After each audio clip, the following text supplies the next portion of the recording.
So use the all the same button. Hello everyone and welcome to Cyberpunk. I am your host, Bagboy1014, otherwise known as Nova, and I am joined by my friends. Zorro, Rattle, and Zerder. Hi Zerder. Hello. Hey. Yes, for those who have not heard anything about this, because, well, I've only talked about it a few times on stream, we have a new player, as Foxy just said. Surtur will be joining us from Oncoming Storm to this campaign, except he's not going to be playing Clocksmith this time. Though I did initially pitch the idea of just Clocksmith ending up here because I found that idea hilarious, but we came up with something better. I can tell you're excited. I can tell you're very excited, because I am too. Also, we have a brand new pretty map, as everyone at home can see. Shoutouts to Birdie Maps for making this completely free, because, yeah, I found this online, it's evidently free, and I'm like, sweet, I have a new desert map. Why do we have a desert map? Well, for those that do not remember, there was 8 weeks of downtime last time. Would everyone, besides Surtur, like to recount what they did during the 8 weeks of downtime? Zorro, Rattle? So is currently typing. I know, but Rattle? I'm gonna let Solo go first. We trained /5, I think. Yes, but what were you training on, Zorro? I thought you'd recount what you were training back then, like specifically for your characters.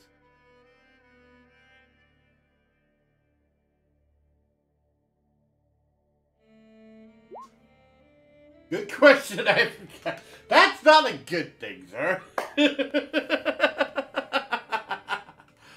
Oh boy, did you not write it down anywhere?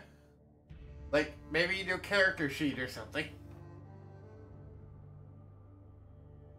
Oh boy, now I need to go check your character sheet, Zorro. Did you write anything in there?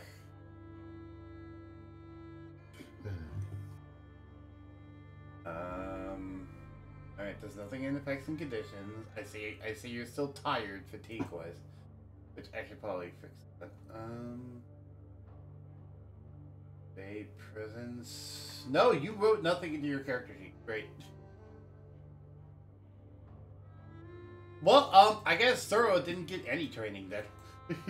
Because he forgot to write anything in their character sheet and they don't remember. Whoops. They probably got something, but I don't remember what it is. And I'm not going to look it up right now. Rattle, did you write it into your... For yours, did you write it into your regular sheet or your mask sheet? I remember what I was doing. Yeah. It's fine, Foxy. I'll give you head pets. Here, have head pets. Anyway, what were you saying, Rattle? I remember what I was doing. What were you doing during the entire 8 weeks? I was training the little girl. Was that it? Because that would have only taken 4 weeks for Magic Initiate. Then I was trying to fix the Civil Defender's memory. Oh, there's nothing to fix there. The data got erased. It's not like it was damaged. It got erased. I could have... I think it was to upgrade that food modifier thing. What modifier thing? At the food maker machine.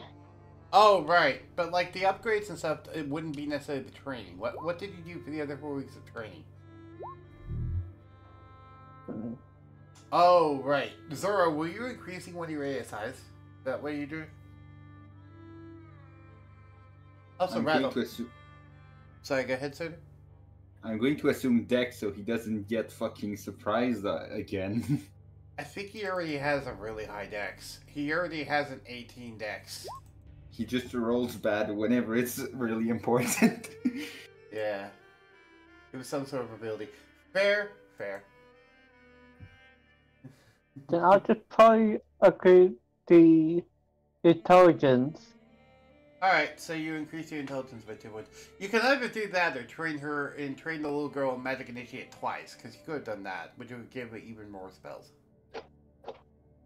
Since, yes, sir, Magic Initiate's one of the feats, you can pick one of the ones. Yes? Yeah, then I'll do that. Okay, so she got more spells, and I didn't write them down. Got it. It was some sort of ability, I think you told me last week. I know I told you last week. Do you think I remember what I told you last week? Because I don't. He gave the power to use my voice. He gave the power to use my word. What? With the illusion? Oh, well, yeah, but that doesn't have anything to do with the training. My posting go to true. Let me go quickly take a look at a week ago.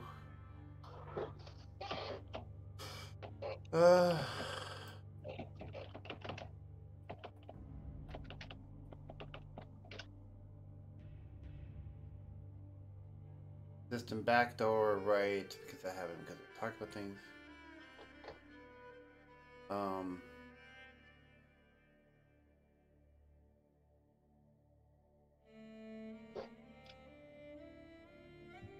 Yeah, the roar when there is no magic.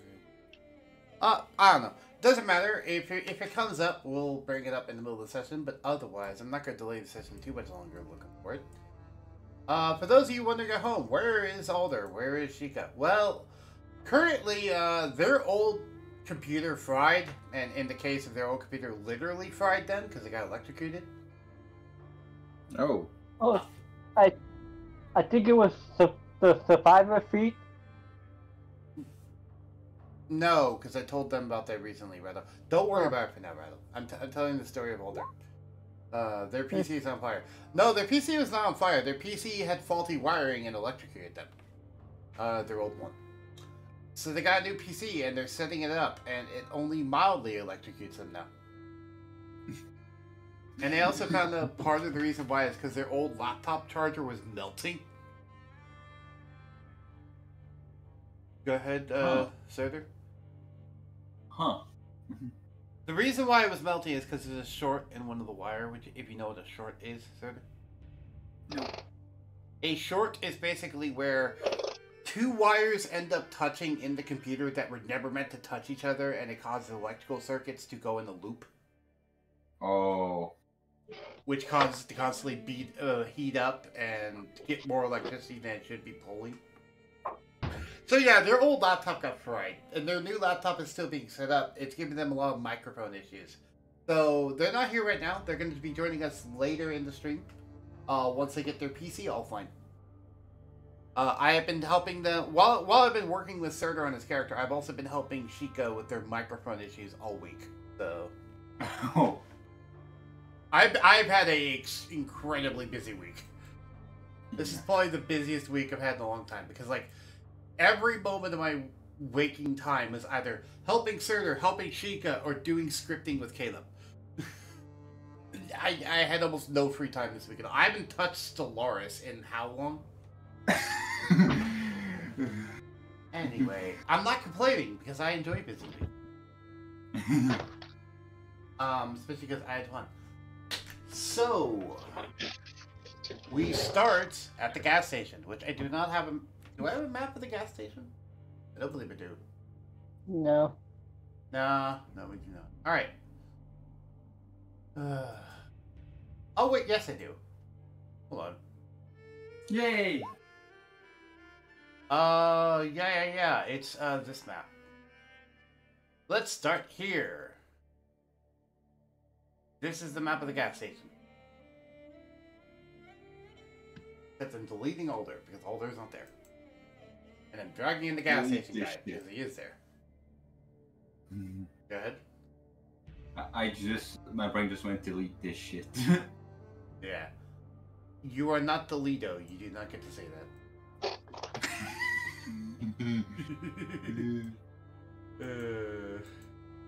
Shout out at home if you get that reference. I'll shout you out in the comment section to see where you got that reference. But don't look it up. Just tell me what it actually is. Don't look it up on the internet. That's cheating. Doug, What? look on the far left. I will in a hot second. I'm also busy. I'm busy fixing his token. The gas station guy's token. What? Oh, there's a second gas station guy. Let me fix that. Yeah.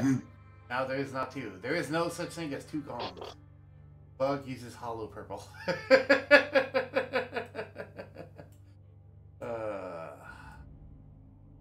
So, we will start in here. Also, Ghost is not supposed to be there. I don't know why she's there.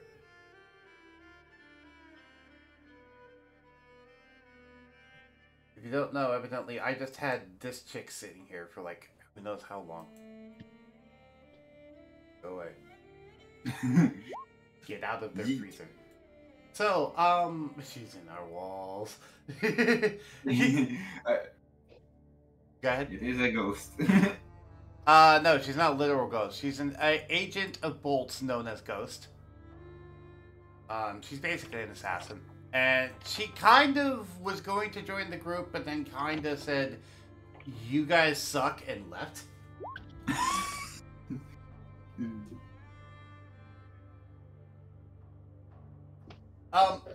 Rattle, are you implying that Zorro is the type of person who would just see a spider on the wall and use a shotgun to it?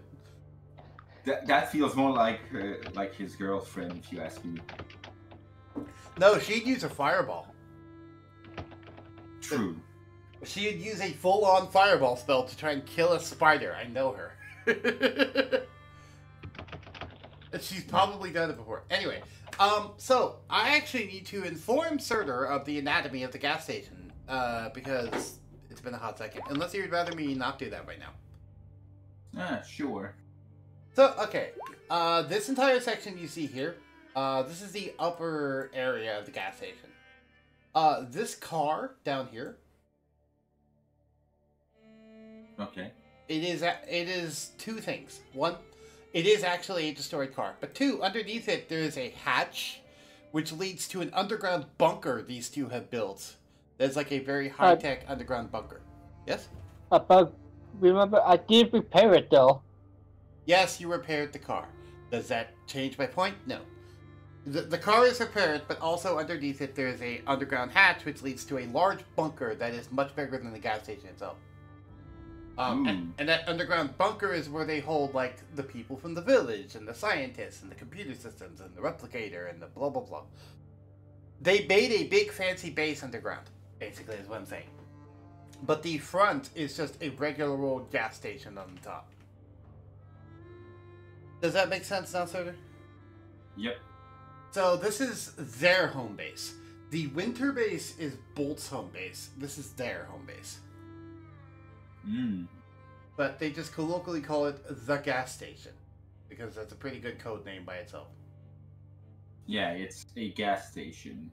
What are people not initiated? It's like it's just a gas station. Like, we need to go to the gas station. There's nothing suspicious about it. Right, which, by the way, they did actually make it working. It does work. It has both fuel and electric pumps. Though most cars nowadays don't use fuel anymore, so pretty much just the electric pumps get used. Yes, she has in fact used a fireball on the spider. Excuse me, on the spider before. I do remember that. I think that was on camera. And I was making a reference. What were you referencing? I was making a reference to the conspiracy Saka when you say, yeah. I'm aware of that reference. Also, Zorro, why do you only have 69 HP? The hell? Nice. Wow, yeah, okay. I forgot Zorro just has less HP than Zero does. Surtur, you see, case in point where I say Zorro is not built for melee combat. He's a speedy boy, but not built for melee. He's a speedy boy built to get the fuck out of melee if someone ever tries to get into melee. Also, I believe that HP is completely wrong, because you have fucking barbarian levels. Why is it only 69?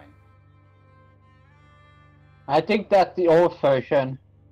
Yeah, I think he never updated his H. No, that's what his current HP is on his stat block. I think he never updated his HP. Alright, let me very quickly do a calculation. Rogue levels are D8s, right? I believe literally everything except Maybe sorcerer is D6, I'm not. probably. But I know I'm pretty sure all the martial classes are. Alright, so that is 4d8 plus 5d8 plus 5d8 plus 2d12. Let's chop off one of those d8s because of the boon from Silvestro. That's 9d8 plus 1d12 plus 12. We just quickly pull out dice roller. I did not want to open OBS again, thank you. I am still streaming, right? Yeah, I'm still streaming. Okay. For those at home who do not know, this is a little website called Clockwork Mod. It's what I use to average out dice rolls. It's really fucking. Plus 12 plus. What is your con? 2. Oh, plus... yeah, you're looking at it. I was not actually expecting help, thank you. Mm-hmm. Where is. Get Tuffy? I believe so. Oh, he has stuff? Okay. I was saying, does he have the Tuffy? Ah, okay. I talk to myself when I'm trying to figure things out. And I do not usually expect people to actually answer me. Okay, I am correct that he didn't calculate it, but his HP is actually 83. It is just that low. Mm-hmm. So somehow I the second most HP. What's your HP? 108. Oh, that's not anymore the second most. I mean for the puff group. Right. Both of Surtur's characters had more than 108. Because dumb background training nonsense. Yeah. And other reasons we'll get there. But yeah, now his token should be able to be updated. Yeah, there we go. For some reason it still shows up as 69 when I'm looking at it, but it should be showing up as 8. Anyway, that doesn't matter. So it's a normal day in the gas station. All of you got done with your training. Zorro is currently being okay, I'm not going to say that word because that's bad on camera. Currently having their hair and fur combed by the tiefling girlfriend. And so everything is relatively nice and peaceful. The gas station guy is his feet kicked up reading a newspaper, which, by the way, his name is Gong, for anyone at home wondering. Is being a doggo, yes. The girlfriend's name is Jessica, and the gas station guy's name is Gong. I'm going to try and remember that. Is being a doggo, yes. When everyone gets a call from Bolt. And by everyone, I mean anyone wearing power armor. Rattle, Zorro, are you both wearing power armor currently? My power armor is in the data pad. Well, you get a buzz from your data pad then. I would answer it. Zorro is also... you'd have to take your power armor out of the data pad to answer it. Zorro, however, has his power armor on. He goes... No, he doesn't. Remember, he would take it out of it. Right, but it's been 8 weeks. He could have put it back on.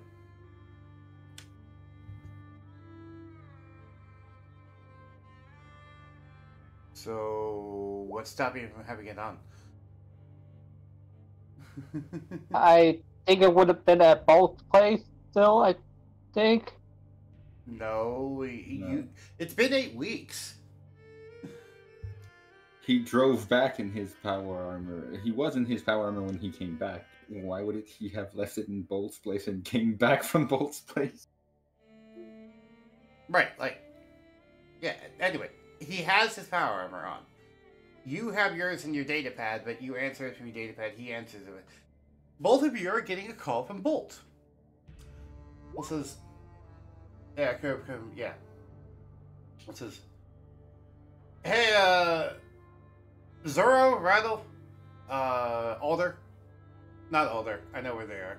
Zorro, Rattle. I need both of you to go do something. Okay. Remember that map you guys got me a while back? Yes. Yeah, well, it turns out, it's in the middle of a remote location, and I can't exactly get anyone else on the job at the moment. You mind taking a job for me? Sure. Alright, I need you guys to go scout out the location of that map. Now, you don't have the map currently, but I do have a location you can go to, and you get to meet up with a contact of mine that will escort you the rest of the way. Okay.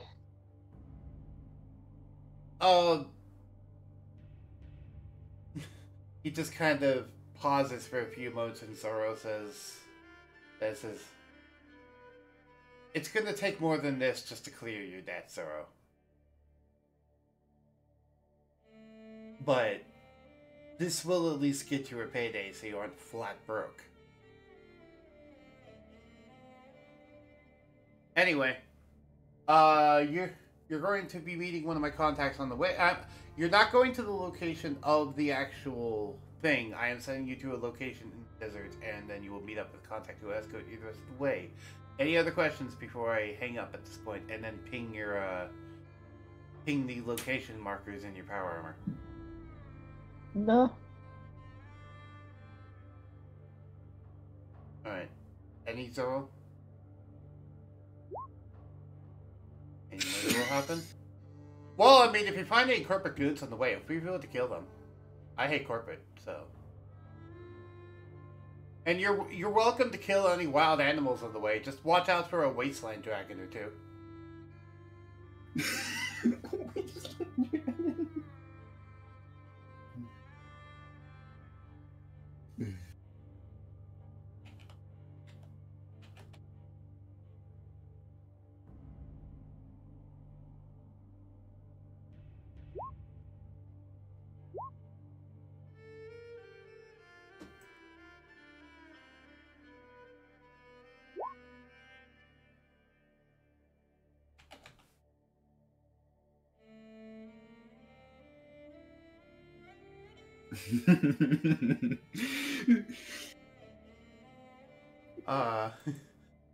So since Surtur is laughing so much about it, if you don't know what it looks like, Surtur, here is a wasteland dragon.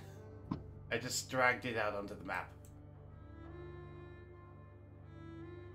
I didn't expect dragons would still be a thing that we could encounter. Only wasteland dragons, because they are specifically desert dragons, and they're like fucking termites. Corporate could not extinguish all of them. As dragons are, and to quote D&D lore, an inevitable part of the universe. Interesting. Yes. They are as inevitable as Thanos was in that one movie. I was more laughing at Zorro's reaction, like, talk to you later when we're finished or nearly dead. What? Yep. Talk to you soon, Zorro. Try not to get yourself killed. Or if you do, at least make sure your gun is fine. Yep. And then Bolt ends the call. I'm gonna get on my Ghost Rider bike and start driving to the location once we get it. What? Remind me what your Ghost Rider bike is again?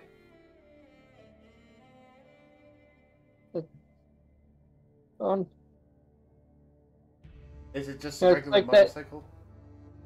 Yeah, but it can set on fire. Oh, right, with the wheels. You can set the wheels on fire, right. I forgot about that. Alright, so you hop onto your Ghost Rider bike. You're bringing Jessica.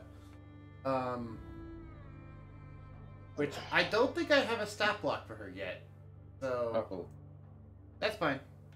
No, it's fine, Surtur. I've always just winged her stats anyway.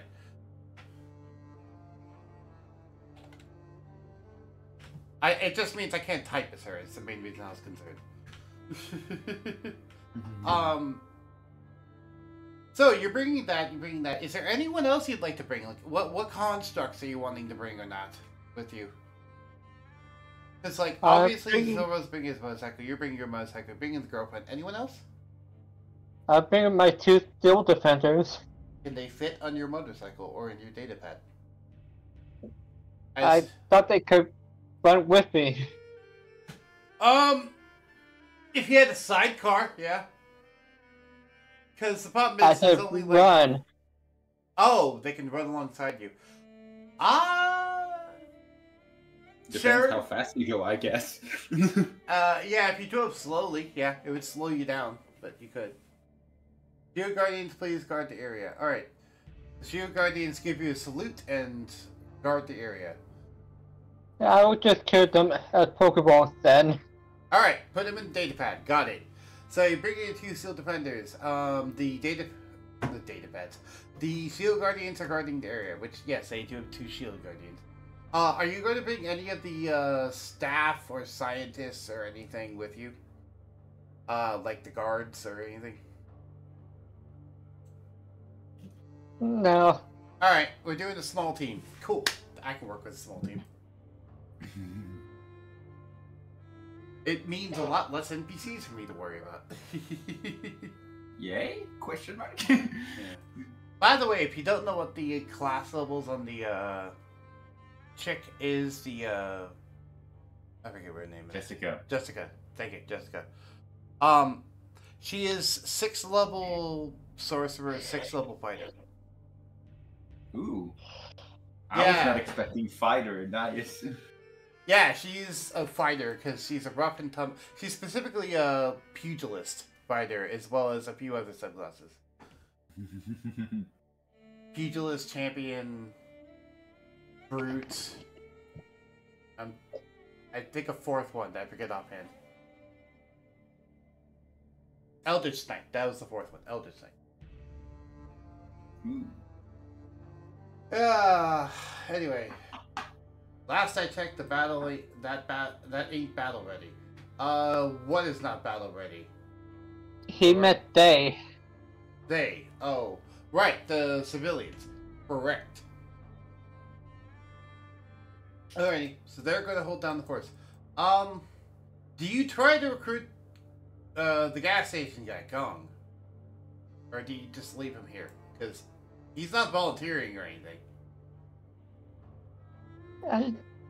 I'm just gonna let him choose if he wants to come or not. Alright, he's gonna act as the bodyguard for the gas station. Got it. So he pipes up and says, "So what I always do." Got it. Zorro is asking those. Well, it is his gas station and not ours. He says, I mean, what's it in it for me? The Gong says to Zorro.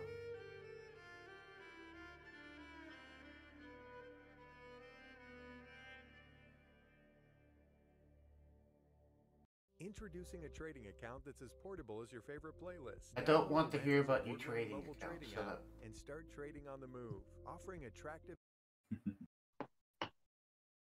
Who knows? It might be something with magic type. True. Give me a persuasion check, Zorro. Oh.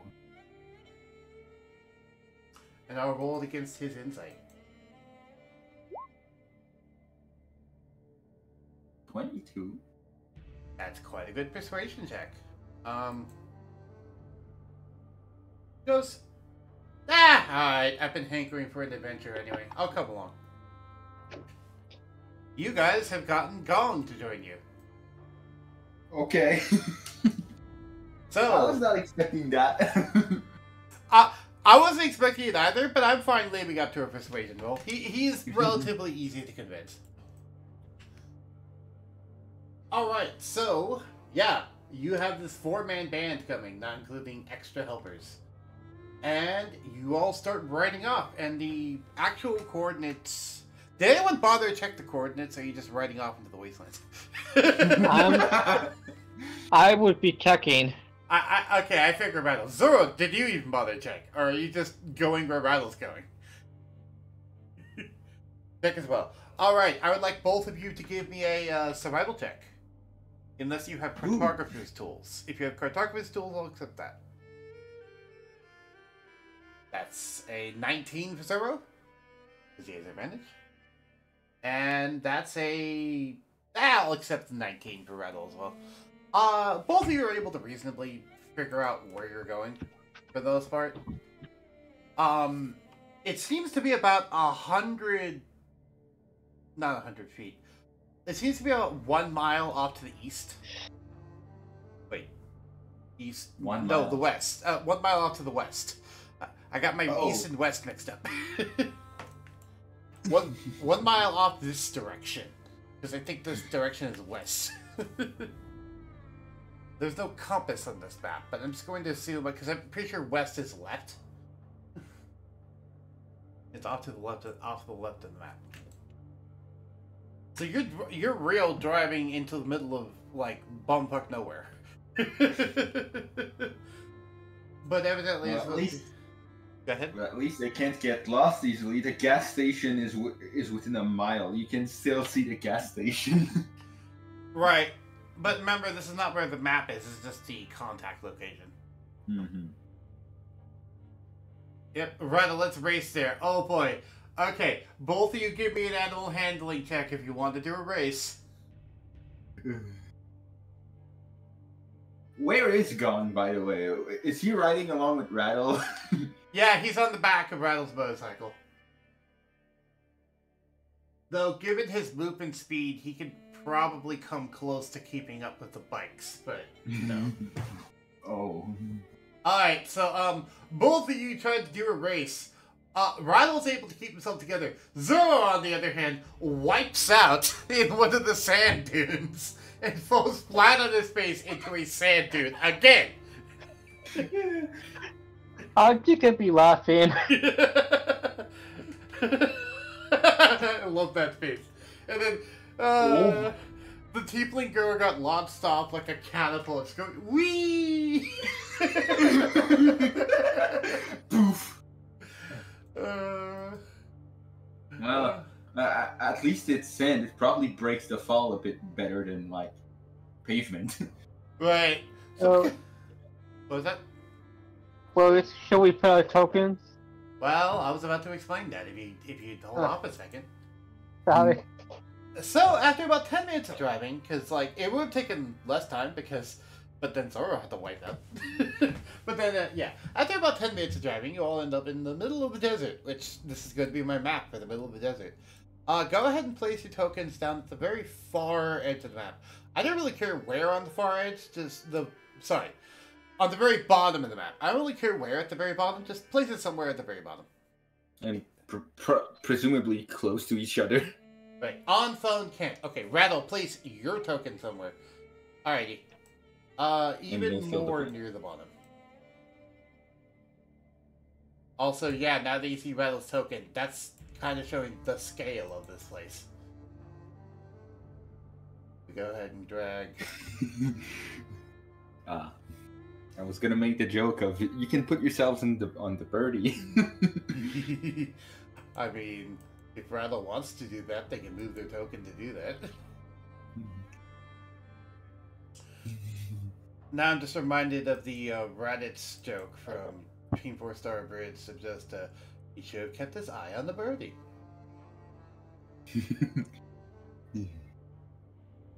And let me fix the token for him so that it's always this. I don't need to keep redoing it every time. Which, by the way, that's his actual AC and HP.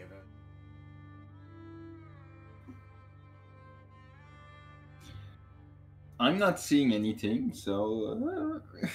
Oh, right. I don't have it visible to players, do I? I mean, if you don't want it to be visible to players... No, it's visible to players. Oh, so right, I have it visible to editors. Oh, visible to everyone. Okay.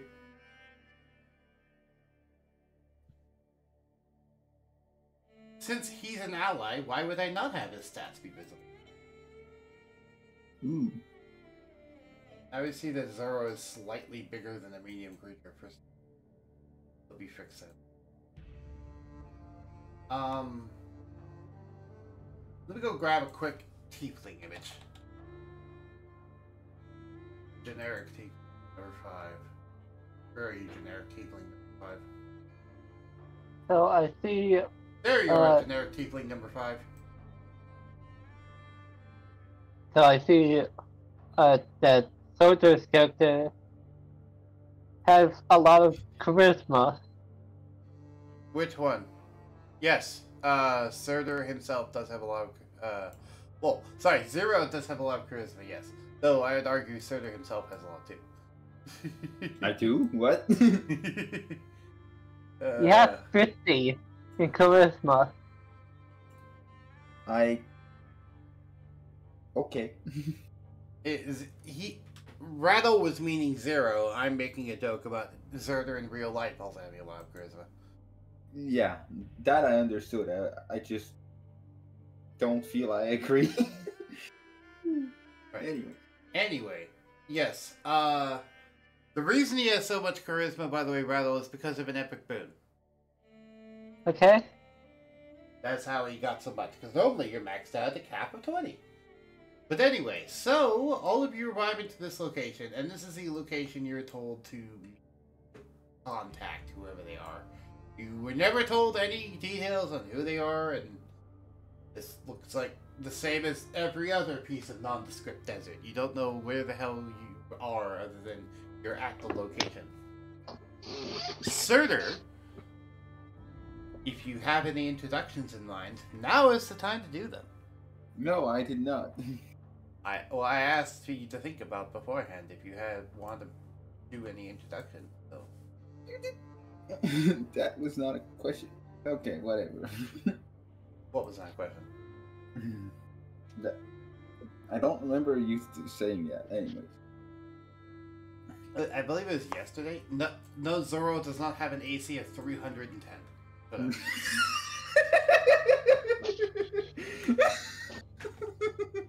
They pop out of ground. I know what, Zorro. Okay, that is probably better than I would have came up with. Alrighty then. Everyone begins to feel a large rumbling from underneath the ground. I would like everyone to give me a dex save. A dex save. I'm just gonna fly up. Alright, Rattle's gonna fly. Zorro's going to actually make a dex save for once. Thank God. Thank God. Wait, he has Bless on. I don't think he has Bless on normally. Either way, he still makes it even without the Bless. Alright. The gas station guy, I'm going to do the dex save, but I don't even think he needs to do a dex save. Yeah, he's fine. You never know, you can roll a 1. I don't know what the And DC now was. for the halfling. You mean the tiefling? Yeah. Yeah. Last I checked, she is not a 3-foot tall halfling that eats second breakfast. She's fine. Yeah, it's a +3 to dex, by the way, in case they... Okay. I always forget. I always just give her different stats for that. Yeah. So some day it's a +2, some day it's a +5, some day it's a +1. Oh, it's never been a +5. I will say that. But it shifts between +2, +3, and +4. And the reason why everyone's doing this is because there's a mad amount of rumbling, and then you all begin to see like a cavern, like hole in the sand open up in front of you. As well, Surtur, guess who's digging through the ground right now? I mean, the moment I saw Zorro's proposition, my brain clicked and I figured that out.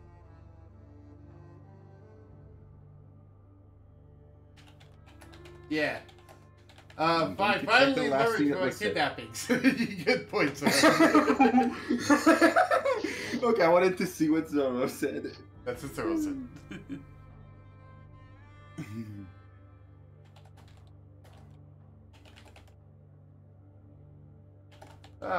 So, Surtur, would you like me to introduce you characters, or are you going to introduce you characters?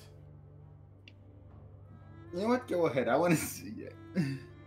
Alrighty, so, all of you begin to see this chasm in the sand just start to pile into a hole in the ground.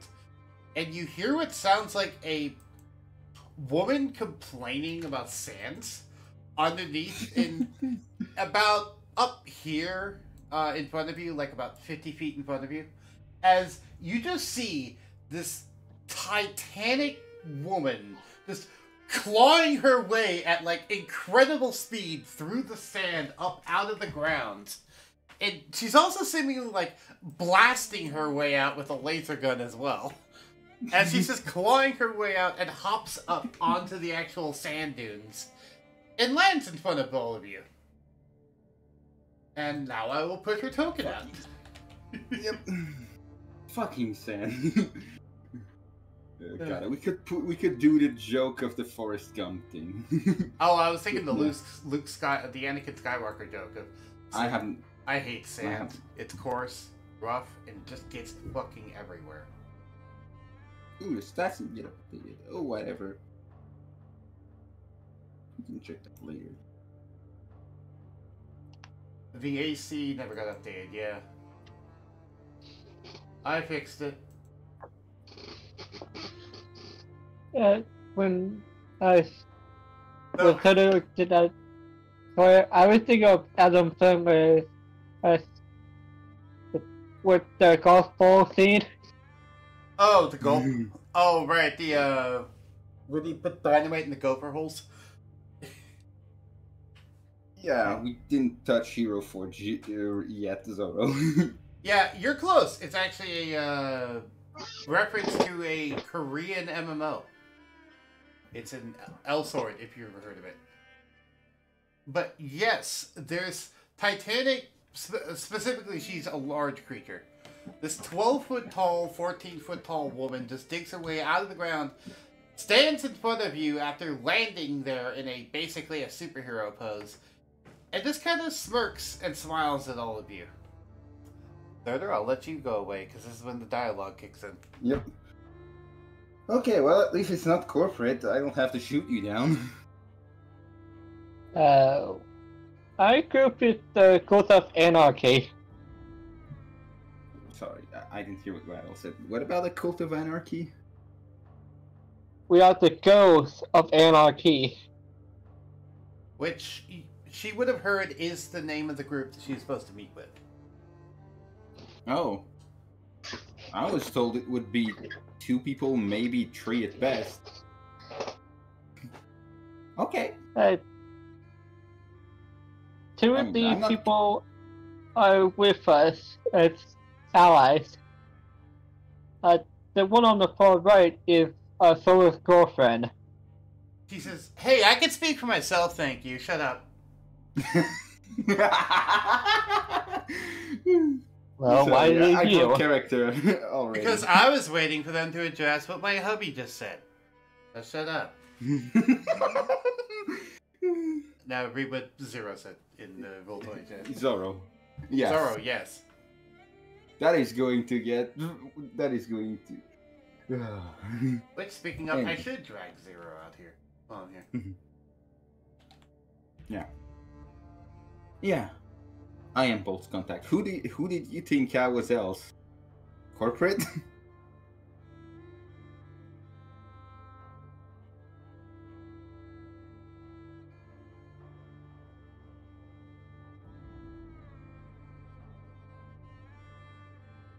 I have a way to make. Okay. Zorro, what's your response? I mean, he is typing. No, let him time to type. Let him cook. I mean, Zorro gave us a really dumb, funny idea. This giant miner.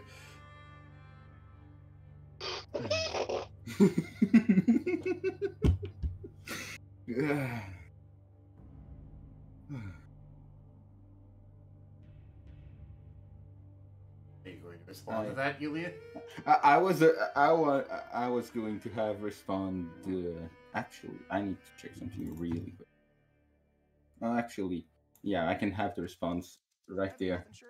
Do I look like a minor? So that Also, was why would I kind be of mining rude. sand? So that is kind of rude. So you don't lose your coverage. If you do lose Medicaid or CHIP, visit healthcare.gov to see quality health plan. Keep your family covered. Yes, there's also sewers on the ground. What's your point? Jessica says, "Well, you look very interesting. What's your name?"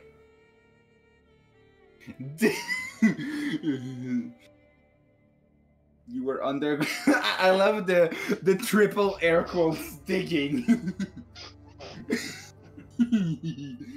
Well, I haven't seen it because my entire system is lagging. It's fine. It's just everything is lagging currently. Probably because the map is too big, and also there's so many things. I have so many tabs open. Let me close some of my tabs. That might help. Okay. I am Rattledarkstar. I'm Ulina. I'm trying to find something at the same time. Fuck. What are you trying to find? Oh, it's probably there. What are you trying to find? I can help you find it.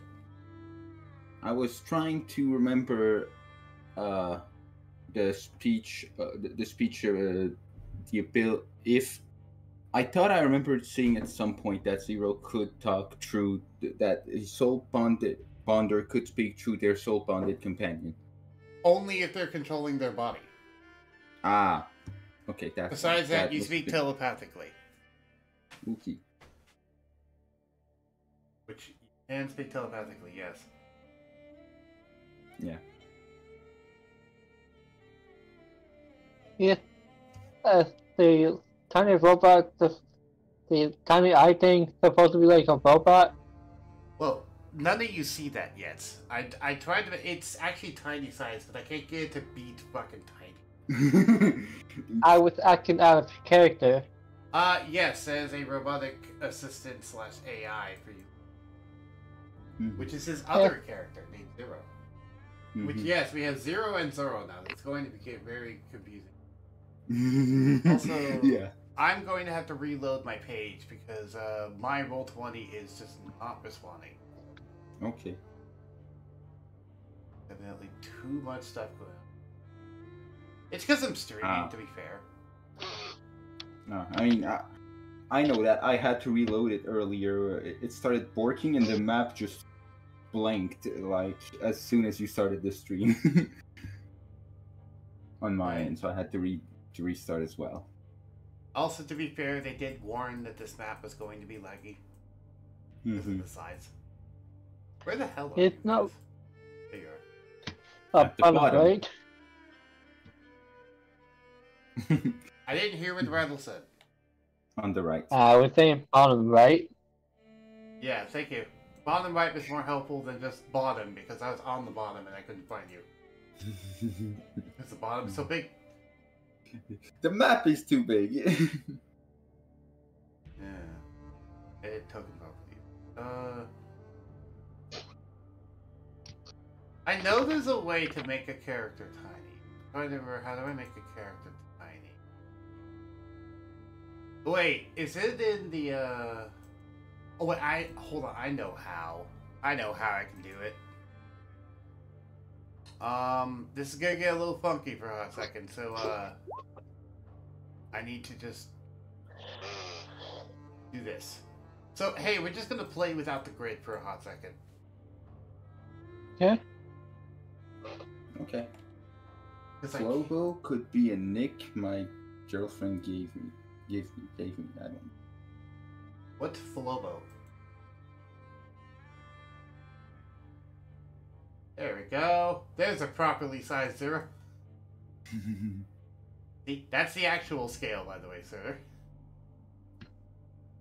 It's funny. Yeah. And there, I have to hit the token, so now even if I bring the grid back, it should be that size.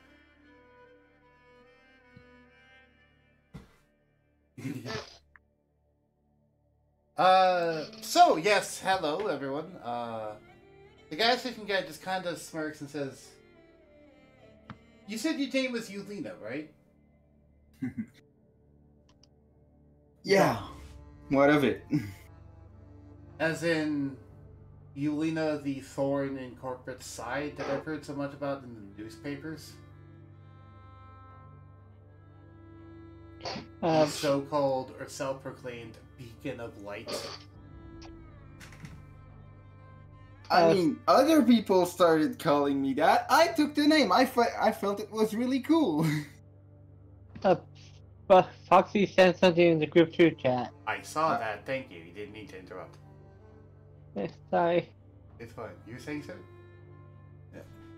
He says, "I'm not making any judgments on the name. I just want to clarify you're the same person." Yeah, I am. Big fucking smile. Well, it seems we're playing with the big leagues, kids. Gong says to the rest of the party. This kid says, "Oh, is she some kind of big shot?" I said, "Oh, probably one of the biggest."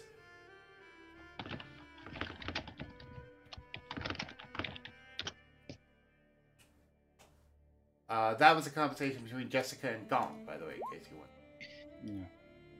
Yeah. Big shot. I wonder how much Kroger she is worth. That's out of character. That's a joke. I don't know if it's supposed to mean anything that there's brackets around Big Shot.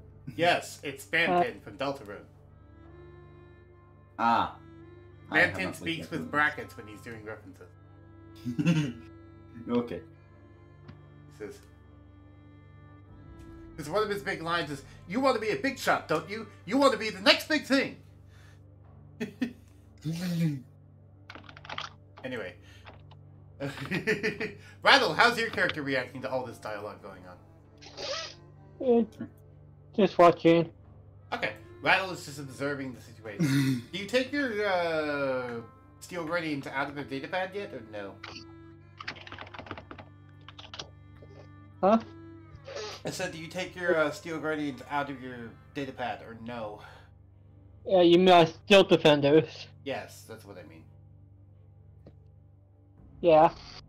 Alrighty, I'll drag them to the map. Okay. Yeah. We'll also bring out the Hummingbird as well. The what? The hummingbird. They have a mechanical hummingbird. Ooh. Burb. Bird. I also forgot about the Clockwork Dragon. Yes. So, as Rattledarkstar just opens her datapad and brings this entourage of Pokemon out, Zorro says, "Well, let's dig up whatever is buried," and then readies their sniper rifle. Which, Ulina, you recognize that sniper rifle. Where did you get that fucking sniper rifle? And then, do you brandish yours? I mean, you're already brandishing yours. Okay.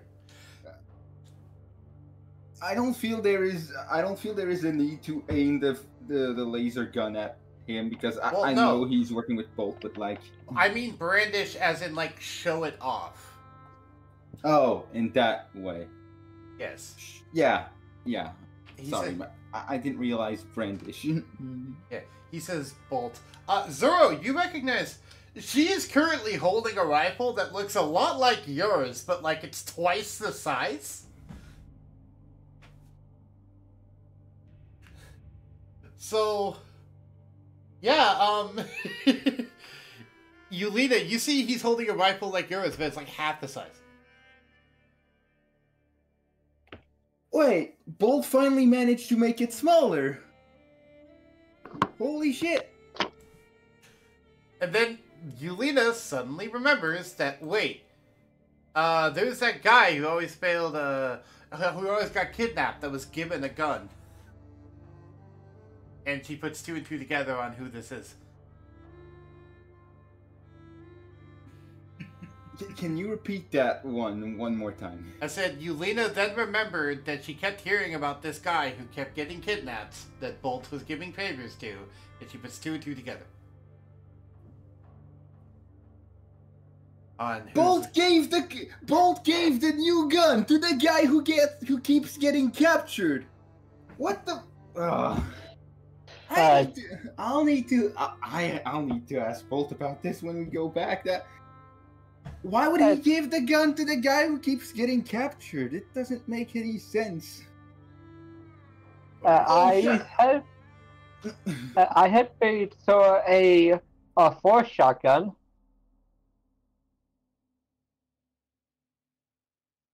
a shotgun that does force damage. Right. Mm-hmm. Yeah. Would you have any I've reaction also seen- to that? Or? Yeah, sure. I can give the reaction. Also, would Zero... Force shotguns are neat. Zero said, I got my status of frail princess is spreading in the workplace. just says, that's okay, you're my princess, and pats his shoulder.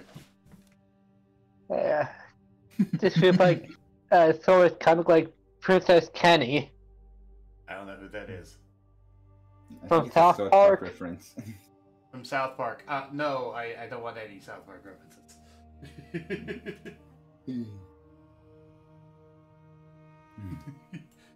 But yeah, Jessica pats his shoulder and says, that's okay, you're my princess.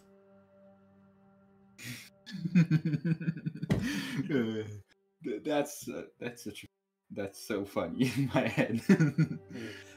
Would Zero make themselves known at this point, or not yet? Yeah, sure. Alright, so is he in the bag or on the flight gear currently?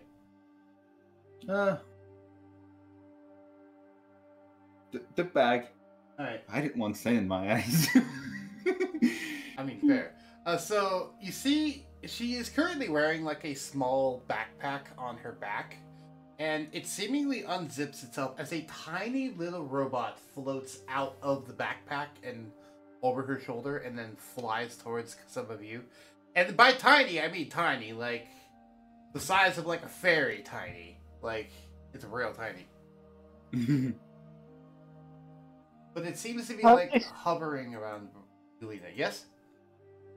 I was gonna try to troll by speaking in the binary code. Ah, so you speak in the language of binary, just yelling at it in ones and zeros. Everyone else is confused. But not the gas station guy, he understands binary. Oh, hell, then that's surprising. If that fairy says, hey, listen. I don't know, Zero, you give me a troll? How the hell did you mistake me for a fairy? What? Zorro, you hear a AI voice yell in your head, how the hell did you mistake me for a fairy?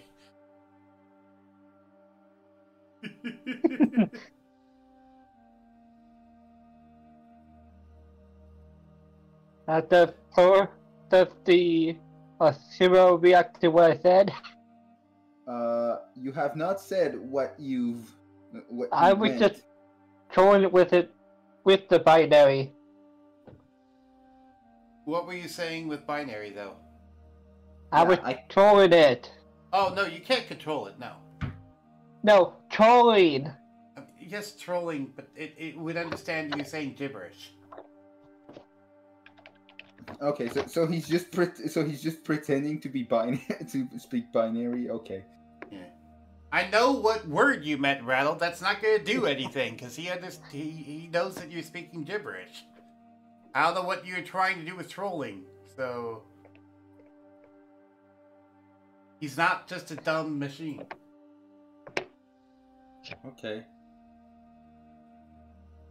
Okay, we've got someone dumb enough that he's now just chanting ones and zero. Great. I'm not dumb.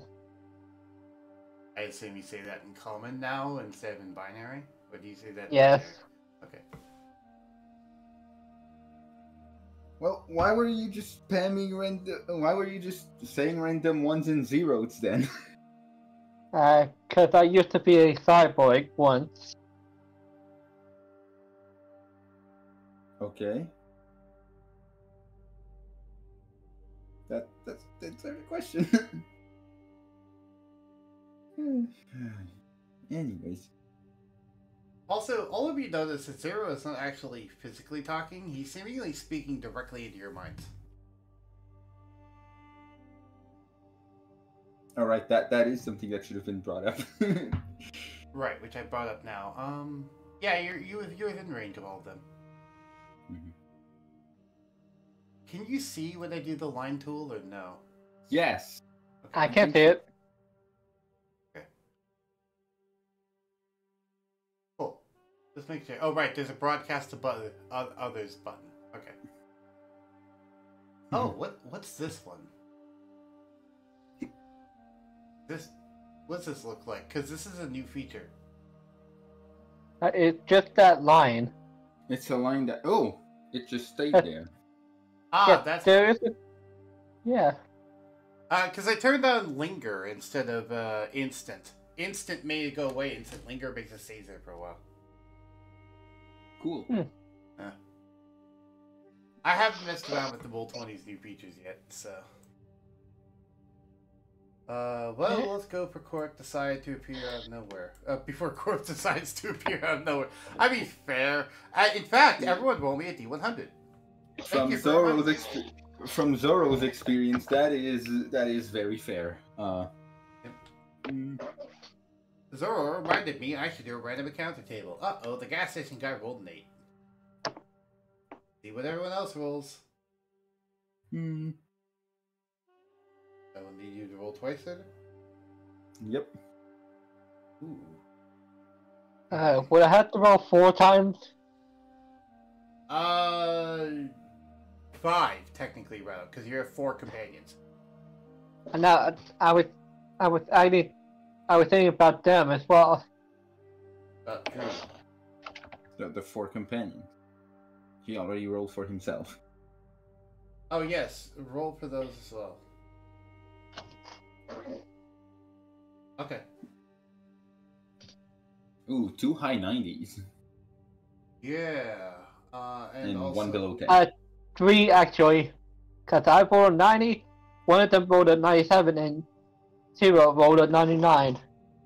Mm-hmm. Alrighty, so, all of you begin to hear another rumbling sound.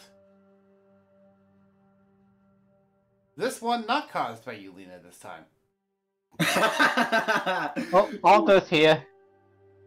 Alder?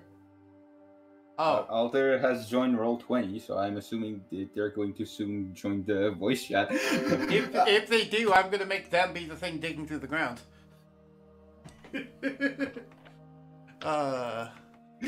Yeah, it was such a good timing. There's another rumbling. Alder's profile picture appears in Roll20. We will see if they show up on time. Can you bring any friends? Zorro's asking if Ulina brought any friends. Nah, I don't like group missions too much. And then Gong backs it up by saying, yeah, from what I've read in the newspaper, she's more of a solo act than anything else. Because she causes so much collateral damage around her. He says in kind of a sassy tone.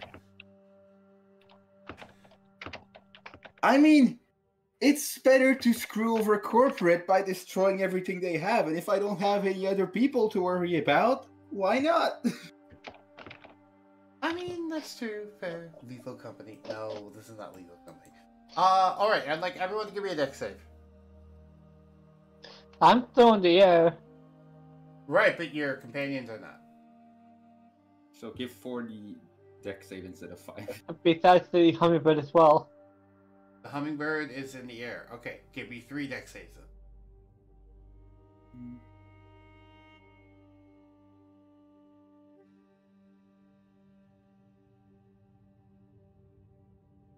I will roll dex save for... Oh wait, Zoro already did his. Never mind. Yeah, wouldn't the clockwork dragon be flying as well? Was he flying or was he on the ground? You can't say preemptively whether he was or not. Girlfriend. You roll for a song.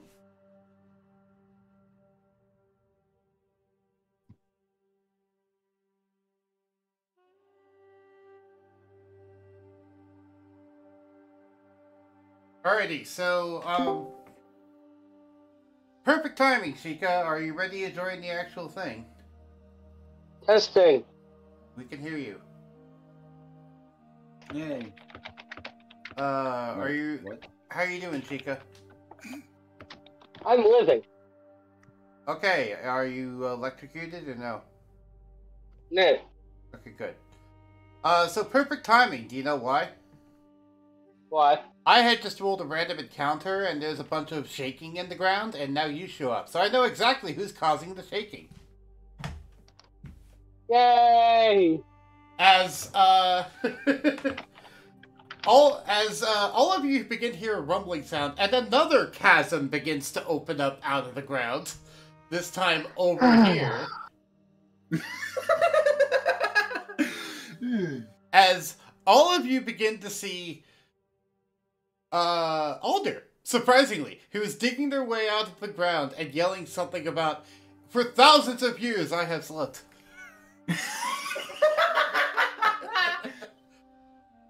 Oh, Alder, would you like me to put you on the map, or can you put yourself on the new map? Alrighty. Alder, you see the entirety of the group 2, but also a familiar face. It's Ulina. Nice to see you. Ulina, you see your old friend Alder again. Your old wolf. Oh! I do check. Oh! Hi, Alder! Why do I imagine I like do- Ulina just tackle hugs her and knocks her to the floor? No, I do tackle hug. Ah, yes. Go, both of you give me an attack roll to tackle hug each other. An attack roll? Okay. I guess an attack roll or contested athletics. Which do you think is better? I'd I say don't care. both of you give me an athletics check. Then. Okay. 27, 20. Alder manages to overpower Ulina. They both have a plus 13 to athletics, by the way. I'm just gonna fly ahead.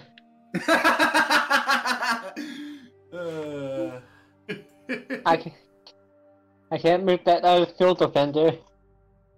Okay, drag a second one out on your own then.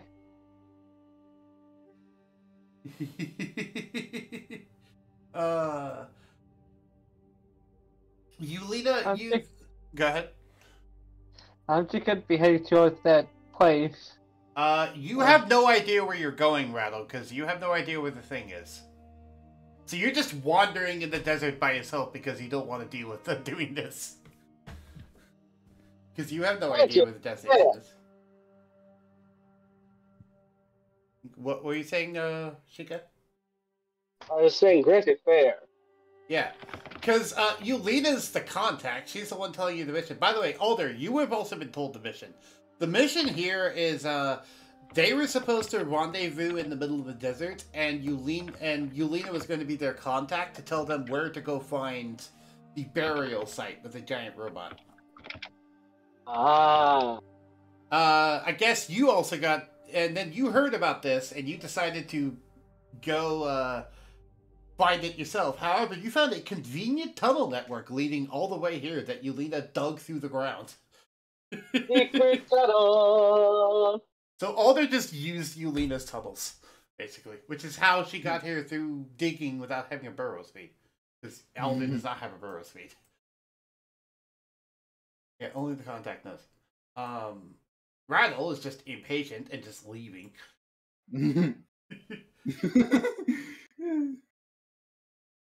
So, why did my music stop? Because YouTube is done. there we go. Now all my characters have the appropriate HP and AC. Nice. Alrighty, so yes, we have a reunion. Zorro, Rattle, do you guys react to Alder and this new woman knowing each other? No. That's a no from Rattle. Zorro?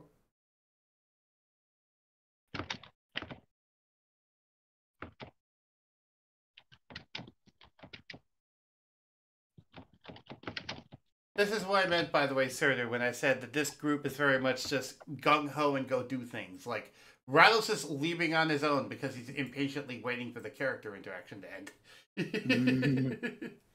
Now that everyone's here, let's went to... And see, Zorro immediately just wants to go. Fair. Yeah. Alright, everyone's here. Let's go find the thing. Ulina, Zero, you're leading the way. You have not told me as a player where the place is either, so...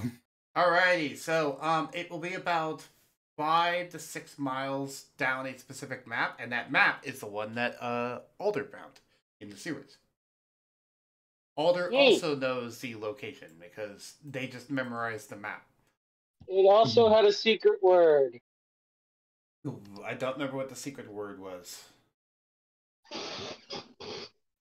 It's so Tomato. Tomato, yes. It's Pickle. pickle.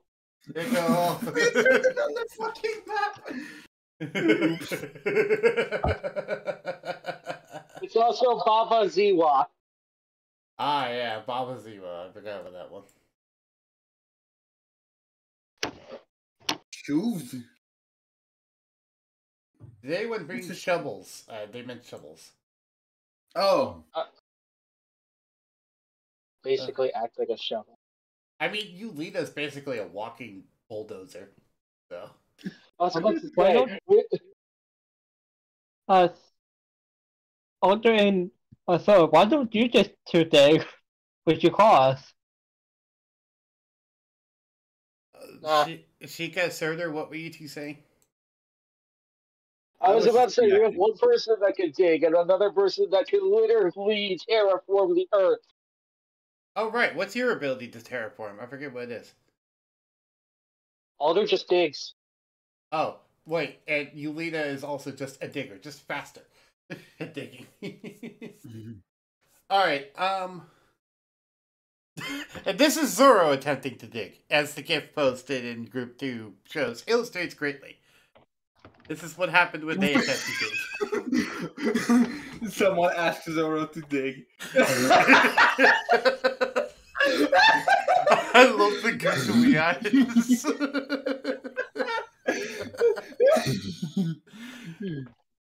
No, this is Zorro. Okay, so what is the first one? A regular fox, I would assume. Zorro on a typical Tuesday when riding his motorcycle. Yeah, normal fox. Ah, yes, the difference between Zorro and the normal fox. Zorro has The googly googly eyes. And speed, apparently. And speed. I mean, he is speed. Yes. I am speed. He is still, even with Ulina here, he is still the fastest person in the party, especially with power armor. Yeah. Yeah, we joked earlier, oh hey, I made a 100 tile by 100 tile map, and I'm explaining for Alder, and I just went, oh, a map Foxy can travel in a single turn. Then we recalculated, and we're like, no, he can still travel that in a single turn. Never mind. Right. In fact, he can go across it and still have 100 feet of movement left. So, yes, Alder, Ulina, and Zero lead you all to the place, which will take you about 4 hours of walking, roughly. It's 5 miles. Okay, 8 hours of walking. 5 miles is pretty small. I would think like 1, maybe 1.5. Right, but you're going to the godforsaken desert. Ah, right. Yeah, I don't know how fast those travel through the desert. Never mind. Yeah. Also, I would like everyone to roll me Constitution saves. Do you know why? Why? It is 150 degrees Fahrenheit out here. So, you have extreme heat warnings, unless anyone's immune to extreme heat. If someone has fire resistance or is immune to extreme heat, they can ignore this. Wait, would dragons be immune to it? Depends. No. What type of dragon are you? Right, depends on what kind of dragon you are. Also, do you have fire resistance?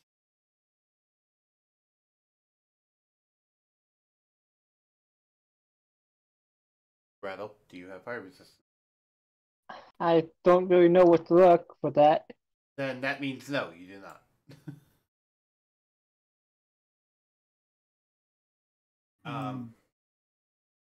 So yeah, you're gonna have to give me a con save. I already did. Alrighty, so I don't need to roll one for the girl or the guy, because either of my NPCs.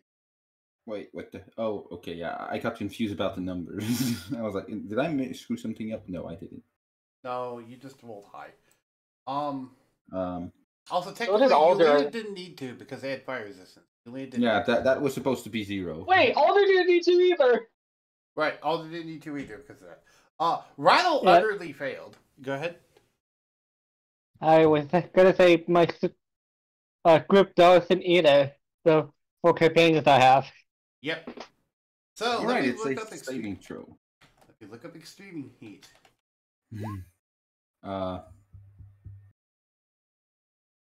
Poofs into human form so I don't get heat stroke. Correct. What were you saying, sir?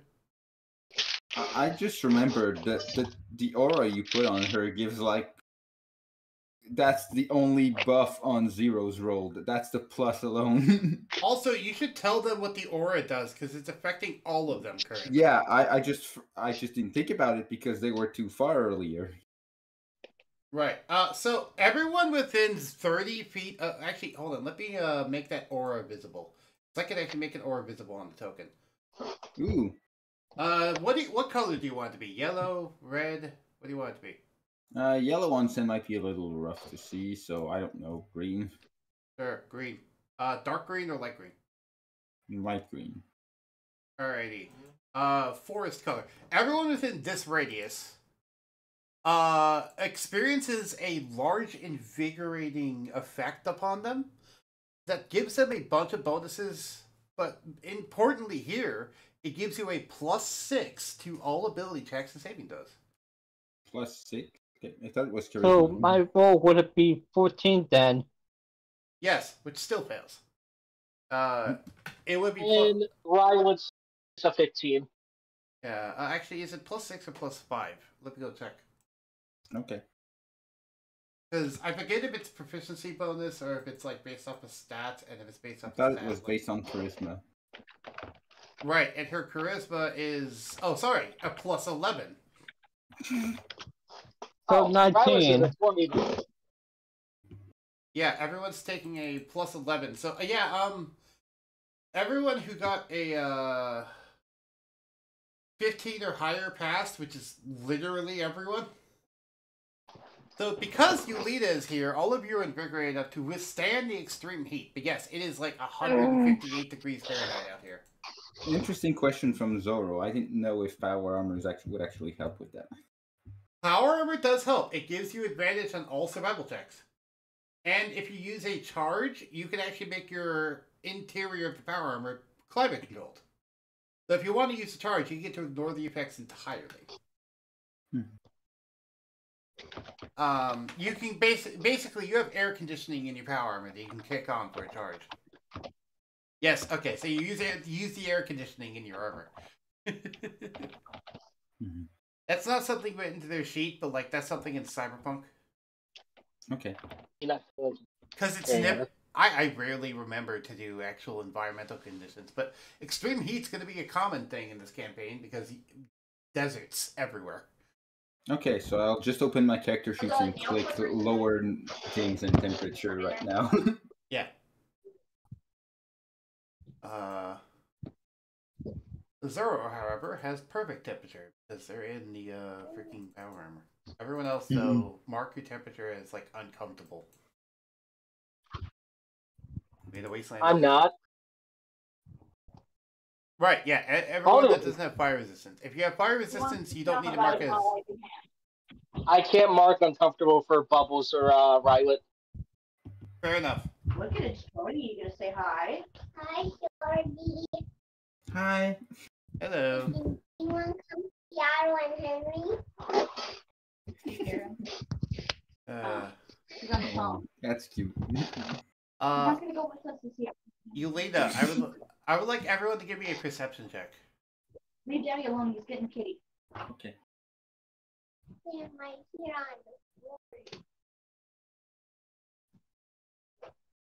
As all of you begin to hear a howling noise from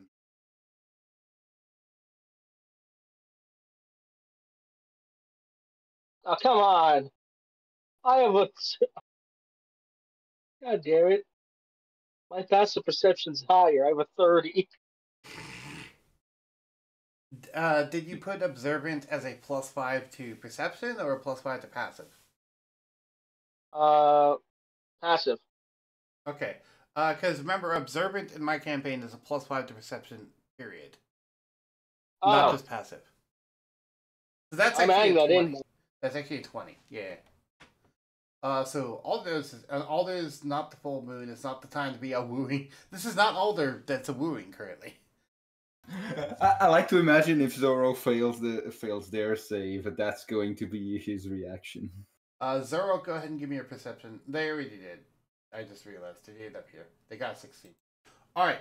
So everyone that got at least a 15. All of you. Hold on, I haven't done mine yet. You did yours. It's just yours +5. I haven't done the other ones. Oh, right. Do the other companions. Also, yeah, Rattle, do all of yours. I'm not used to the players having so many companions they have to roll for. You should get used to me. I mean, did I ever get used to Kazangus? No, and he have like 50. Yeah, exactly. That's my point. You will rile it. Stop talking about soup.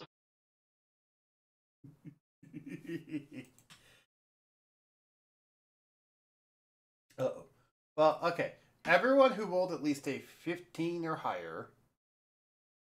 That's all my people. Yep. And we don't actually need to worry about it. There's enough people that passed that we don't need to worry about literally everyone. I forgot you named one of your steel defenders Brian. Brian. Why not? So everyone that got 15 or higher, you begin to hear and see what the rumbling noise is.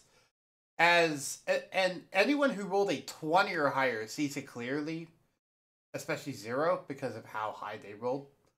Off in the distance. And Alder. What?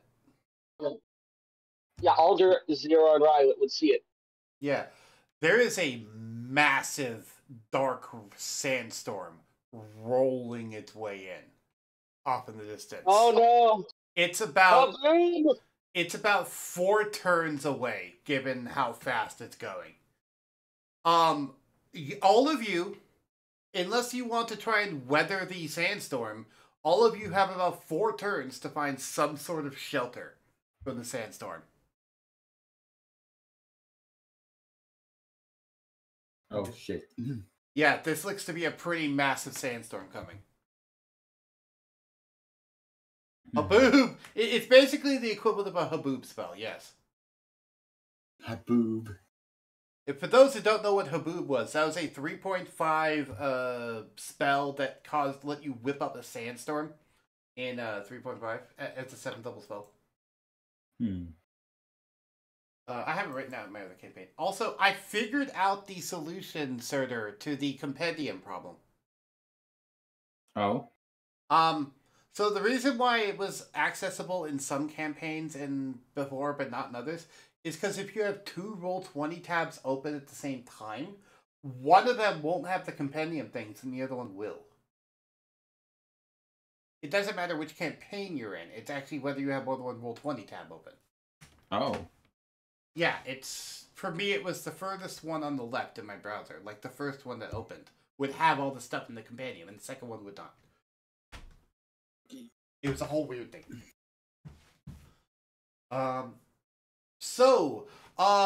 Does anyone have any ideas on a shelter that you can get in 4 turns? God damn it, I don't have my 7th level spell slot active. I was about to use the spell.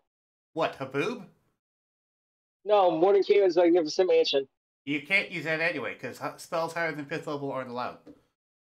If you remember. Because of the current campaign setting. I have an idea. You have an idea. You try to cast rope trick. All right, give me a wisdom save when you cast a rope trick. Because of Flame's new recent rule he's having me enforce. Rattle, were you not paying attention? There's a massive sandstorm coming that's going to wash through all of you in 4 turns if you don't find shelter. Does a 27 work? A 27 works, you're able to create the rope trick. Anyone who wants to try and enter the rope trick will have to give me a wisdom save when they enter. Oh god, no, please don't tell me Capegus is just chilling. No, it's not that. It's a thing the Flame put in, where it's hard to enter other dimensions. Calm emotions. No, calm emotions will not help the wisdom save. Alright, so Bubbles fails. Anyone who fails the wisdom save cannot enter the rope trick. So Bubbles is stranded outside the rope trick at this point. Bubble Buddy, I mean. Zorro makes it in. And it's 15 or higher is what the wisdom save is. So everyone who wants to try and enter the rope trick, give me a wisdom save.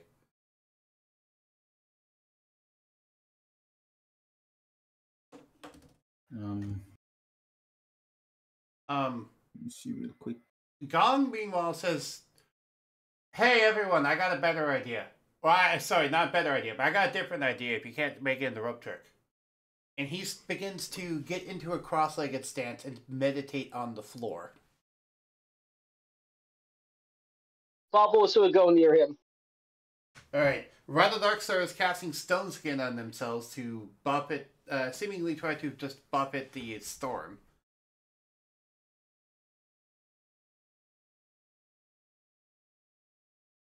Alright, so Bubbles is near Gong. Okay, I am very curious what Gong is doing, to be honest. Does Ulina and Zero try to enter the rope trick, or do they stay behind with Gong? I would stay behind. By I, you mean both of your characters? Yeah. Okay, just double checking. Putting my companions in the datapad. Alright, so Rattle is going to stone skin themselves to try and endure the actual thing, while also putting all of their companions in the datapad. Got it. So all of these companions are gone for now. Good question, Zorro. Did my girlfriend enter the rope trick? She has not attempted to because she's waiting to see what you do, Zorro. Wait, Zorro entered the rope trick. Right. Let me have her try to enter. What is her wisdom? Not good. She has a +0. I don't think good. She got a 3. She is unable to enter the rope trick. She's like, oh, come on! Wow. Yeah. So she tries to climb in. It bounces her off into the sand. She lands flat on her ass. Like, oh, come on! And then just grumbly just wanders over to Gong. Zorro's gone. Rattle, you may... Rattle's not going in. Alder's gone. And Bullet. Yeah, and Bullet. Alright, and everyone else here... Rattle, do you go over to Gong, or do you just stand out in the open? Not like you can cancel by blowing the frick up. She said, I could try! I don't think fire works! She throws a fireball at the rope trick. At the rope trick? Oh, no! Yeah! She's pissed at it for not letting her in.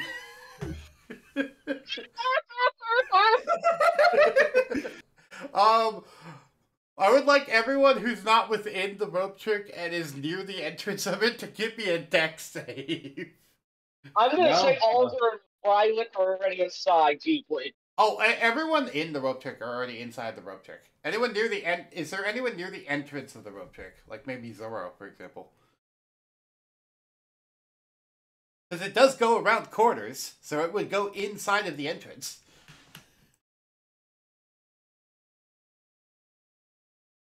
Wait, actually, no, it wouldn't. I realized, because it would have to make a wisdom save, and fire can't make a wisdom save. The fire would need to make a wisdom save. Yeah. Oh, Then, we're caught. Advantage on what, Rattle? I am confused. I think Rattle doesn't understand what's going on, because he doesn't understand this is all happening in the first turn, and the sandstorm isn't here yet. Dex save. No. No, Stone Skin would not give you advantage on a dex save for Fireball. All it does is give you resistance to bludgeoning, piercing, and slashing. You get plus 11 from the aura, but Yeah, you do have plus 11 from the aura. not advantage. Or. Right. You Yeah. already cast a spell this turn. Rattle, you cannot cast more than one spell. In a turn. This is all happening in the same first turn. None of you guys have to make... You guys are outside of the range. 0 Oh, okay. You're fine. Alright, Rattle, you got a 16. What's her spell save DC? Her spell save DC is 18. So you actually take a lot of fire damage. God damn it! Because you started... Actually, hold on. Where did you do the rope check? You started here, right? Yes. Alright, so let me do a circle tool to see if he's actually within the circle. How do I do a... Oh, right. I don't have the extension anymore, do I? Uh-oh. I can't do a circle tool. Okay, fine. Let me just do a line tool. Yes, you're within 20 feet. Oh, hey! Someone has that tool. I saw that. Who is that that's doing that? Blue, Oh. I think it's Rattle. Yep. I thought you had to be a GM to do that. No, evidently this is allowed by everyone. Alright, so Ulina and Rattle are both in the fireball radius. Okay. Where did Ulina go inside? Rattle because they're so close. Ulina because she's so big. God damn it! Alright, Rattle failed the dex save. Will take the full fireball damage. That is 24 fire damage.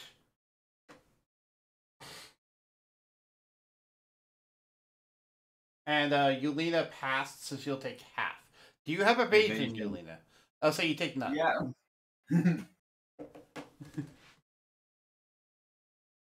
Rattle just happened to be standing in the wrong place at the wrong time.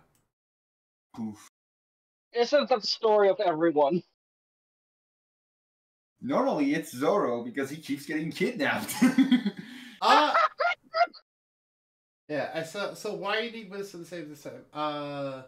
You don't need the wisdom save this time. It's more just the fact of the wisdom save is trying to enter the rope trick.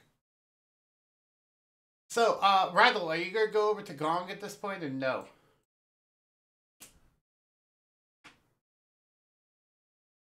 No. Okay.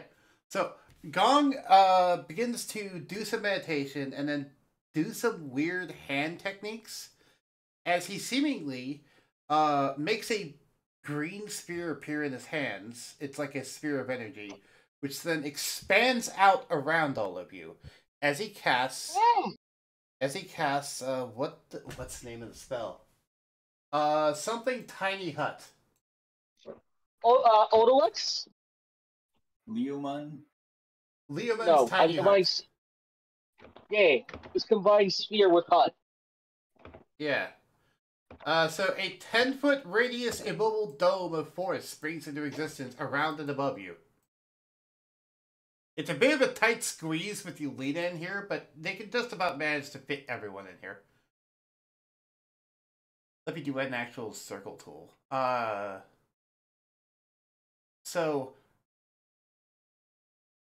This is the 10-foot radius. I would like everyone to try and fit within this, basically, if you want to get the protection from him. Okay. Also, technically, the slime is large. Right, so the slime is as big as Ulina is. Okay. But they're also a slime, so they're amorphous. So, yeah, after he makes it, it doesn't follow him, so, like, you can squeeze everyone in here, basically. Yeah. It'll If someone wants to argue against it, I can just cast enlarge reduce on. You could make her smaller. Also, yeah, technically the slime is this big. Ooh, big slime. Yes, because they are a large creature. It's Friendo! It's Friendo, indeed. Alder, you have weird friends. Yeah, how does Ulina react to them having a friend of a, shadow slime? I ate it, and it kind of spit out. I hugged it, and it became my ally. You what? You fucking what? Listen, sometimes you have to do the Kid Goku thing of just biting it. But for you, that's all the time. It was fun.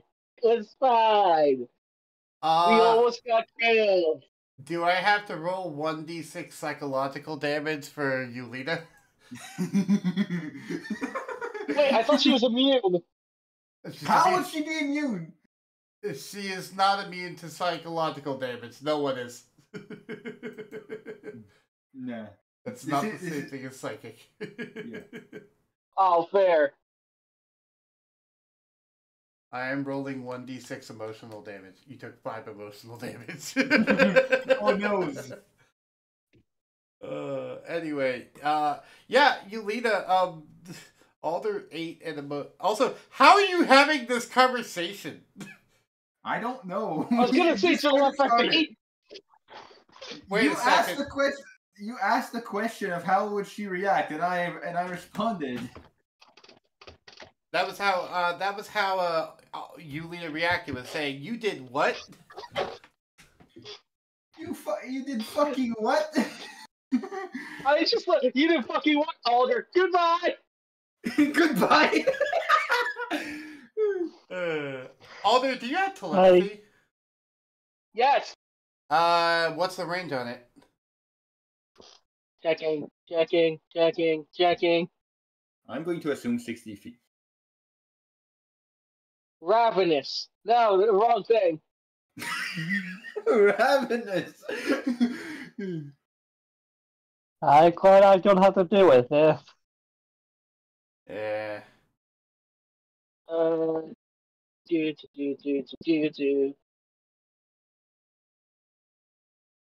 It doesn't say. Where did you get it from? Is it? Telekinetic. Is it Or telepathic. Oh, the It's a telepathic. feed. It's telepathic. 60 feet. Yeah, 60 feet.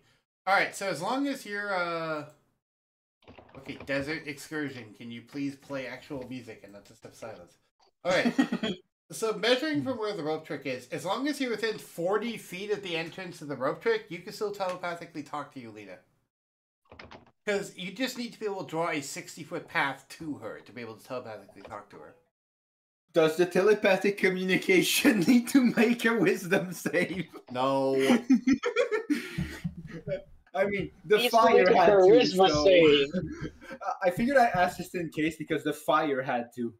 Oh great, Zorro has a dumb idea. That always turns out great. Ooh. Oh no! I liked the dumb idea of earlier. Sure. Listen, everyone Alder or Zero.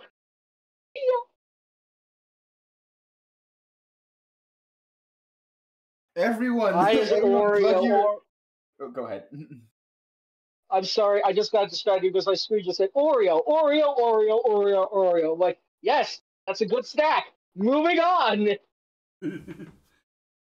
After the storm, the slime can be used as shade sensitive. So I was like, true. It can be used to absorb sunlight because it emits an aura of darkness, which is kind of funny actually because yes. Ulina emits an aura of light around her. Slime that can eat the sun.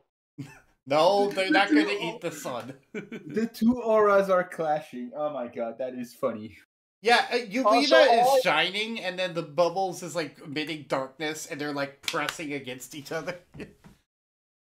It makes Twilight technically. No. What's happening is Bubbles keeps trying to eat Ulina's light. It looks hungry. It looks appetizing to it. Yes, it looks tasty. It's tasty. Technically, Ulina, it's an fuel source. Ulina, how do you react to this slime trying to eat your radiance? That is so random. Sorry. What is it doing? I'm gonna send something into group 2 chat. Okay, you didn't need to announce that, but thank you. Sorry. It's fine. Continue, sir. What is it doing? What? Is it trying to eat light? It can. How does it eat light? What? Oh, I like to imagine you hear Bolts come in at this point and say, "Will you guys all knock it off and get back to your actual job?" While we're waiting for a sandstorm to pass. Anyway, yes. So at this point, as all of you are arguing about this, the sandstorm rolls in. I made the tiny hut appear for everyone. If anyone doesn't know how it works. Yeah, I like it. Medium size or smaller. Uh-oh. The spell fails if a creature includes a large creature. Well, I allow a large creature to be the size of 4 medium creatures. Okay. And the slime doesn't count because it's amorphous. It can goo itself into tight spaces. So it's fine. All of the creatures' objects are barred from passing through. So basically, everyone inside the tiny hut, you don't need to deal with the sandstorm. Everyone in the rope check, you don't need to deal with the sandstorm. Rattledarkstar, you're going to have to deal with the sandstorm. So, a massive sandstorm rolls through and hits you like a wall. I am going to have you give me a dex save and a con save.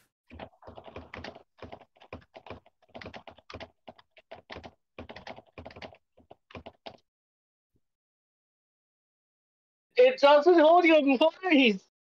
Why do you assume the spell does things it's not written in it? Stone skin does not make you heavier. It makes your skin as tough as stone.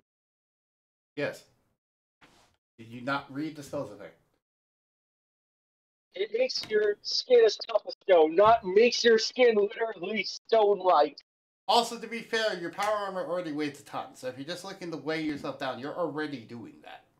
Weighing you down is not what's needed in this case. I mean, you literally see boulders being pushed by this sandstorm.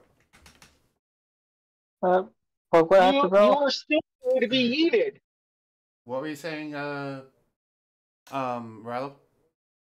What would I have to roll? I said a dex save and a con save. Are we considering... Did he cast out the Luke Resilient Sphere or no? I forgot. No, that was the monk. Okay. Wait, I thought he cast Leomon's Tiny Hunt. No, he couldn't have cast a Resilient Sphere because he tried casting in the same turn. Okay. Yeah. I was asking because there were 4 turns, so... I know, but yeah. Doesn't matter. He's dealing with it at this point. Okay. I mean, I also forgot that Tiny Hut has a 1-minute casting time, so, we're working everything up here. Okay, I was like, yeah, sure, he might have an ability that allows him to cast faster. I could not hear either of you. Speaking of working things up, I actually said that as bubbles. Oops. I just thought he had an ability that allowed him to get it faster. No. Well, yes and no. I don't remember if he does or not. Alright, I would like, would someone please roll for me a d20? A d20? A d20. Okay, I can do... Okay, Alder was faster. This sandstorm will last for 19 minutes. Oh no! Did it? Yep, I am serious. Alright, so, Rattle, you can try to cast Resilient Spirit while you're in here, but basically, you managed to fail the dex save, so you get knocked prone. You're on the ground. You make the con save, though, so you're only going to take half damage, as you take 1d10 slashing damage for every turn you're in the sandstorm. Uh-oh. But you're taking... technically, you have to make a dex save and con save every turn. But, yeah, so you're knocked prone, but you're taking slashing damage every turn. So how quickly... Not even immune, yeah. So how quickly can you do Resilient Sphere before you take too much slashing damage? So you start by taking half of 1d10, which is also halved again, so it's 1/4 of 1d10. Does this work? Hey, this... No, that didn't work. I mean, it did the job. It halved it. It just doesn't round it. Oh, right, yeah. So, it'd be 3. You took 3. Oh, okay. No, 2. Sorry, 2. Hey, I forget in some cases you round up, in some cases you round down. In this case, you round. Or dive into the sand. That's not going to help you, because the sand itself is being blown up. You need something like Resilience Sphere or something that makes you immune to slashing damage. As the sand is just scraping against your skin and seemingly trying to tear off your skin.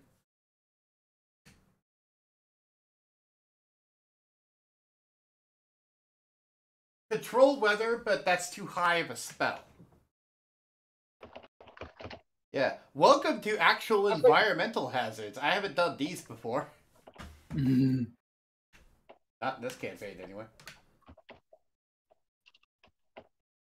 Because by the time I was doing this in Oncoming Storm, people already had to control weather spells. They just undo it. Okay. Yes. That's why we're doing. That's why we're doing divided by 4, Rado. That's why you're taking 1/4 damage. Yes, it does not make you immune. Only I couldn't hear you, Shika. What was that? only Alder has immunity technically. Yes, but they're also in the rope trick, so they don't care about it.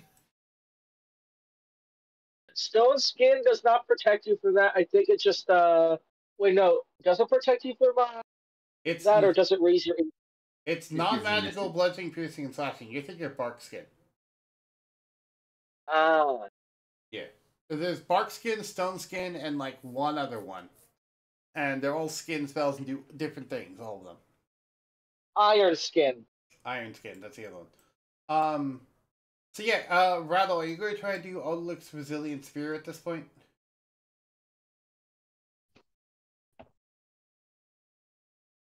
Alright, you, after taking slashing damage for about 2 turns, you then put a spear up around you. A spear of shimmering force encloses Rattle, and nothing physical. So now you are protected from the sandstorm. You still cannot see that well. Anyone who tries to see through the sandstorm, unless you have the ability to see through dust clouds, you are unable to do so. As is heavily Yeah, I was about to say. Bubbles has Devil's Sight, but I don't think he can see through that. Right. Anyone who has Silvestro as a warlock patron can see through it, because they allow you to see through clouds and smoke. Okay. Would it be the same thing as having Cathamus' blood, or no? Cathamus' blood will not help in this case. Also, do you want to cause a black hole right now? Inside the rope trick? Yeah. Only if things get boring. That is the true chaotic answer. Right. Ulina, you're able to see through just fine because you have the ability to see through dust clouds, thanks to being a tied to Sylvester. Yeah. Give me a perception check, Ulina. Zero, however, is completely blind. Mm-hmm. Yeah, Zero see through Ulina's eyes either way, though. Yes, but that's still Ulina making the perception check either way. Oh, fair. 35. You spot something interesting. It's something you wouldn't expect to see. There is Elemental? There is actually an elemental at the center of the sandstorm. There is a what? It's the Haboob Elemental! Elementals exist? What the fuck? Right, that's not something you expected to ever see. Do you report this to Bolt, Ulina, or do you just leave it? What do? You see that there's an elemental in there. And everyone out loud hears her yell that about there being an elemental. Well, everyone inside of this, the people in the rope trick don't hear it unless, like, Zero communicates it to them or something. Insert Terraria music. Oh, yeah. The Sandstorm music from Terraria would be great right now. If I could get my music to play. There we go. Finally, I play. Also, I think it's copyrighted. Yes, it's copyright. That's why I'm not doing the Terraria music. That's Yeah, Cathagos' reaction. Yeah, I would. I would tell thing? Bolt because I'm like, I think there's an elemental in the middle of the desert. What? You have anything on that? Bolt quickly makes a history check as he looks into things. I'm not actually gonna roll that because I don't have his stats written down.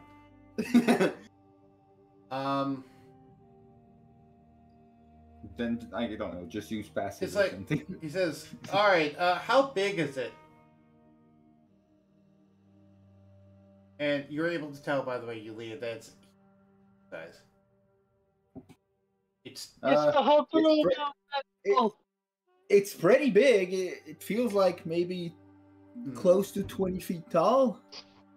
all right. So it's not one of the tiny, because I knew that Taringa still existed, but this is definitely not one of those. Then, No! does It's it? standing in the middle of a sandstorm. It's not standing. It's What would moving. you like? Okay, so to clarify, it's not standing. It's moving, and the sandstorm is moving around it. Oh, okay. That's why it's Nice. taking so long to get through. Alder, with you screaming, I can't talk. What were you saying, Alder? Who did we piss off now? No one. He's just wandering through the desert. You happen to be within his radius. He's not coming. He doesn't look like he even notices any of you. Oh, so he's just doing his job. He's just wandering the desert, and you seemingly happened to be hit by his thing. Yeah. By the way, this sandstorm is 1 mile wide in all directions. Like, out of character, this is basically a regional effect, or like a layer effect. So, Okay. this is a powerful creature, whatever it is. Bolt asks, is there any sort of like purple mist or anything coming off of it? Is it delirium? That's basically what Bolt is asking, yes. No, that's what Cathagos is clarifying in there. Is it delirium? The thing is, you're not here. I'm assuming. I can be wherever I want to be, so I'm in this rope trick. No. I am assuming because you didn't mention anything, there is not. There is not, no. Okay. I don't see any. But Well, alright then. Fuck. Alright, so, I am seeing it through the cameras. Well, no, I can't see it through the cameras. I wish I would be able to see this, but you can't take a picture of it, obviously, because I don't know how you do what you do. Alright, fine. Whatever. Do you feel safe to try and engage this thing? Or no? I mean, it's still pretty far, but I guess if it gets closer, I don't have a problem trying to engage that fucking thing. It sounds like a fun thing to do. Well, I was more saying, like, are you going to try and capture it? Are you just going to let it do its thing? Is what I was asking. Is to capture it, to be fair. Why would I want to capture a walking sandstorm? It feels wherever I would bring it, it would cause a lot of issues. To give you a double jump. To what? They're doing a Terraria rip in sandstorm bottles. No, okay. He doesn't answer that, he just cuts the line. He just hangs up on you, Lena. Oh, okay. However, you're not sure if it's that he cut the line or if just there was too much interference and now you can't speak to him anymore. You can't, because it is a heavy sandstorm. It could be either. To be fair. And Gong just kind of smirks and says, "You don't need to yell, Ulina. Relax. We're fine in here. It can't get us in here." So, sorry, what were you saying earlier, Alder? Cathagos just responds, it's the Haboob elemental. Ah, it is not the Haboob elemental, and also Cathangos, you are not here, because you cannot talk in the rope trick. He's in the rope trick! Yeah, true, he is in the rope trick. So, Rip Rattle, we knew you well. Rattle is in Audelix's Resilient Spear, they're fine. For a minute, out of like the 19. Right, You but just need to keep on casting it, and I don't think you can hold that for long. Rattle, I assume you roll your way over to the rope trick. Give me a wisdom save, Rattle. See if you can enter the rope trick. Alright.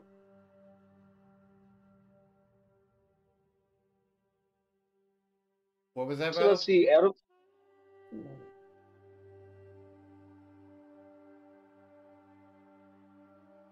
Rattle? I'm thinking. I'm asking you for wisdom save. I mean, unless you're not going to... Because that only lasts a minute, so what's your plan from here? Are you going to try to enter the rope trick? Are you going to try and figure out something else? Because you bought yourself a minute. Well, I was about to say something. What? It was either like, if we didn't know that was elemental, it could have like either been two things. Well, yeah, obviously an elemental or a mummy, and I don't want to see the mummy. Right, it could have been a mummy. I chose not to make it a mummy, though. I wanted to throw in the wrench of, hey, do some elementals exist? Question mark? Is the elemental using magic? You have no ability to see that, Rattle. Also, I guess it's an elemental. All elementals use magic. Why? It's half a mile away.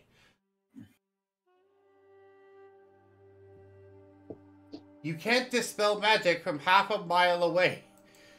Half a mile is way more than 120 feet. Half a mile is 2,500 feet. Ooh. I'm gonna try to get closer to it then, while keeping that spear up. Eldritch Bacon Blast! You can't get close enough in 1 minute. Also, I don't think dispel magicking the elemental is really a good idea, Rattle. No! I mean, I would have an idea. It'll either stop the spell or kill the elemental. Well, or you know, find a way to survive the sandstorm without having to resort to violence.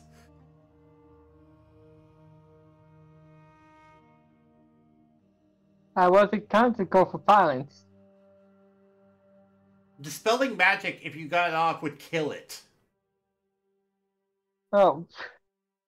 It's Never mind. made of magic. What do you expect? If you dispel the magic for something made of magic, that makes it die. Yeah, we brought this over with Storm for the Timeline 1, but how that affects Catanguas? Yeah. I mean, even Clocksworth saw what happens in an anti-magic zone. Mm-hmm. Yeah. Rip Valve, yeah, so Rattle, this plan's not going to work, and you figure out pretty quick that this plan's not going to work. What's your other plan? Are you going to try and go into the road trick? What, Alder?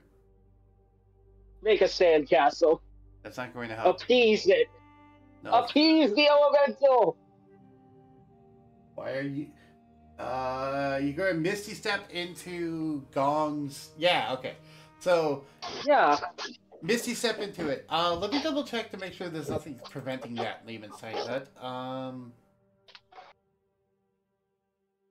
Nope. I do not believe so. Creatures, objects, and dome can be freely. All other creatures, objects are barred.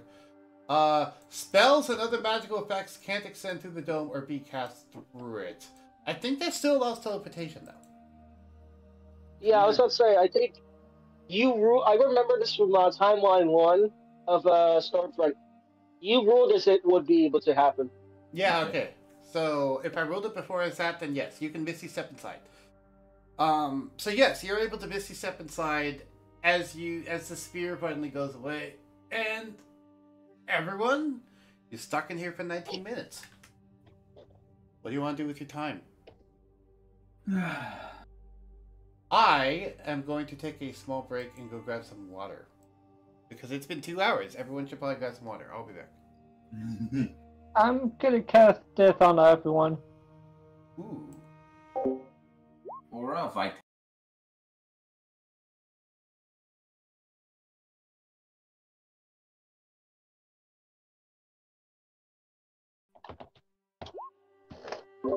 While I'm here, I should mention that Aura Vitality in my campaign is slightly changed. Anyone can do the bonus action to heal anyone else while within the aura in my campaign. Mm.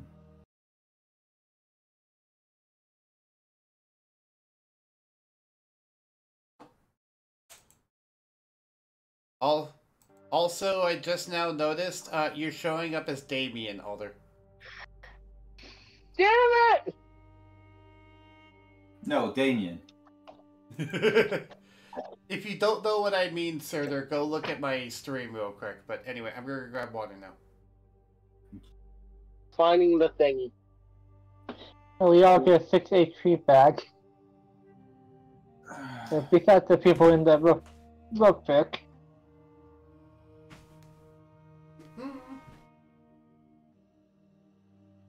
Well, that was chaotic. Magnus meanwhile is just having a Jeopardy song that they're singing in the freaking rope trick. Do do do do do do do. Do do do do do do do do.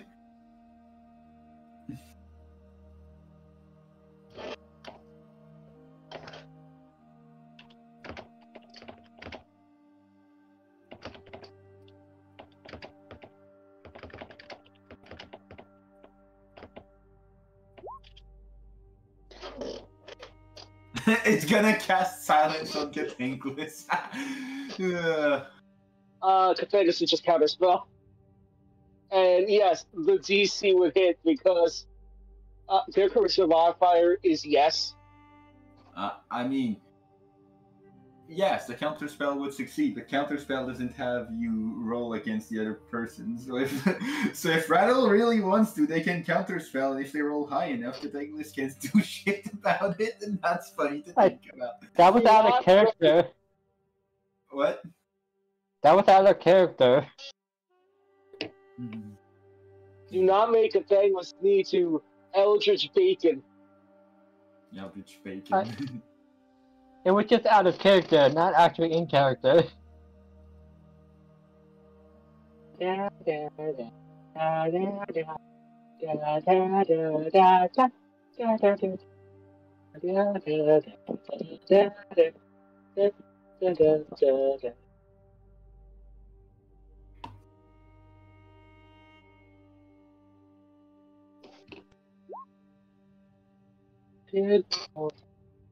We're waiting for Pug to come back from his little break.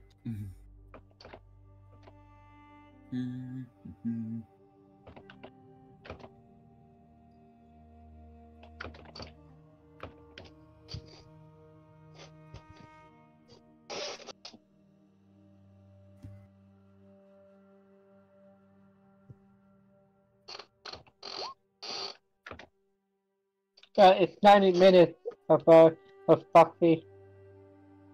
Yeah.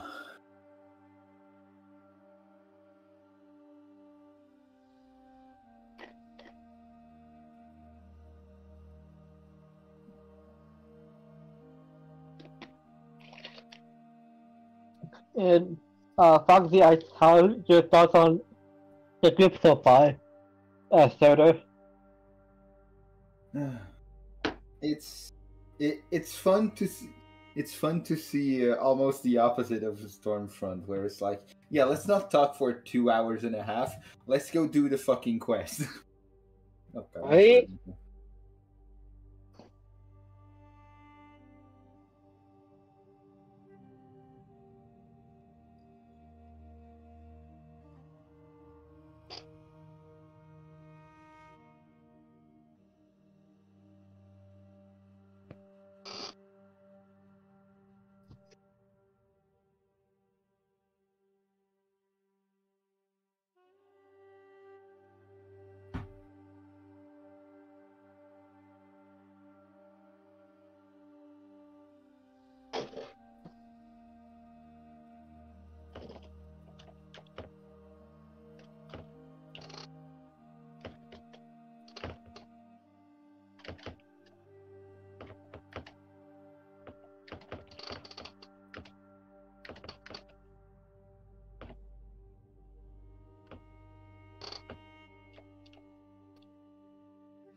There we go. Now I'm back.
It's earlier than I wanted to, but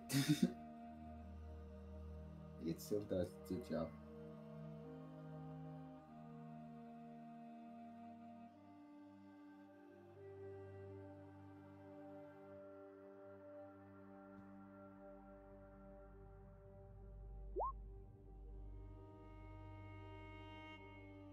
Blink. Oh, I have bad memories of Blink. Oh God, no!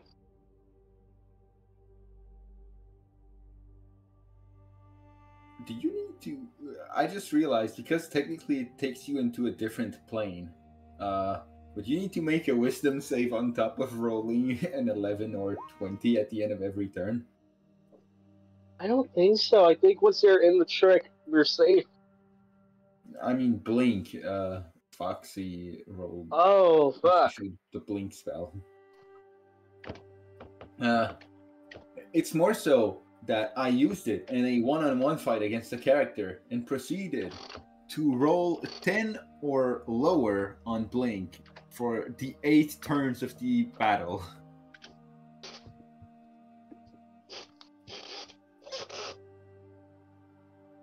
It was like, man, good thing I effectively cast a 3rd level spell to do nothing.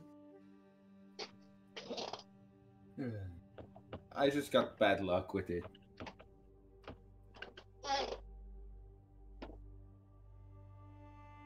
Actually, can I use roll 20 to roll a random thing?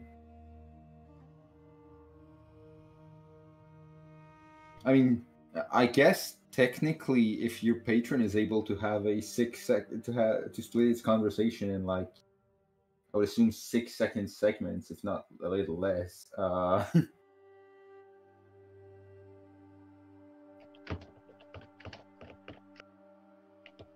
Can I do math with roll 20? Yes. Okay.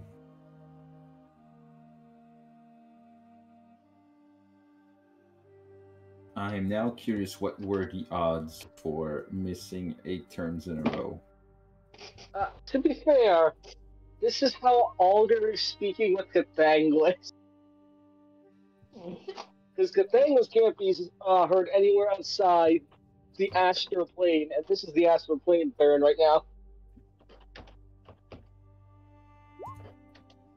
I got a 1 in 128 chance of not getting any turns with Blink, and I rolled a low, the low percentage.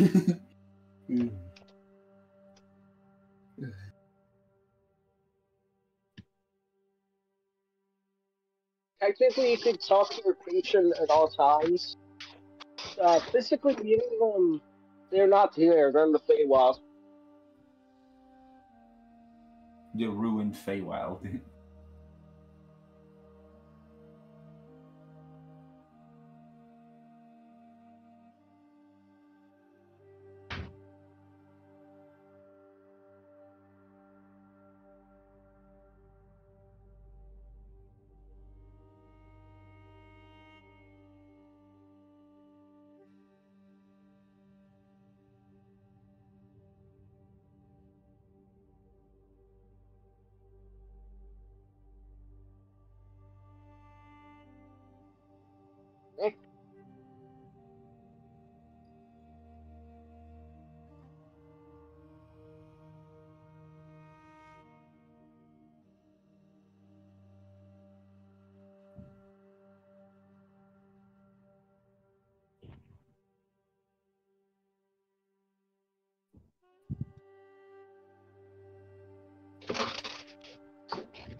Oh.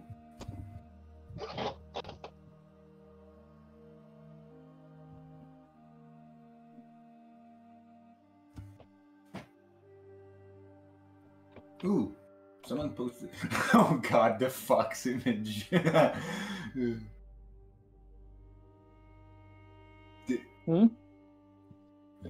I forgot the two gifs that Foxy posted in. Oh, you thought up what I sent?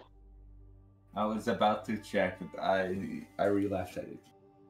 Oh.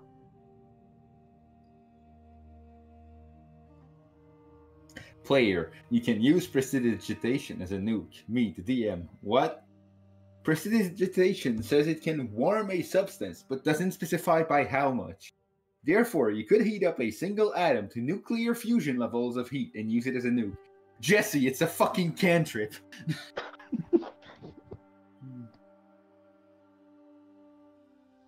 Players, when they realize something, when they realize the dumb implications of a spell.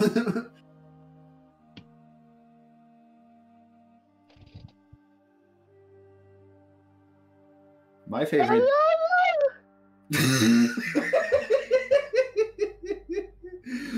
What was that? That was great. Okay.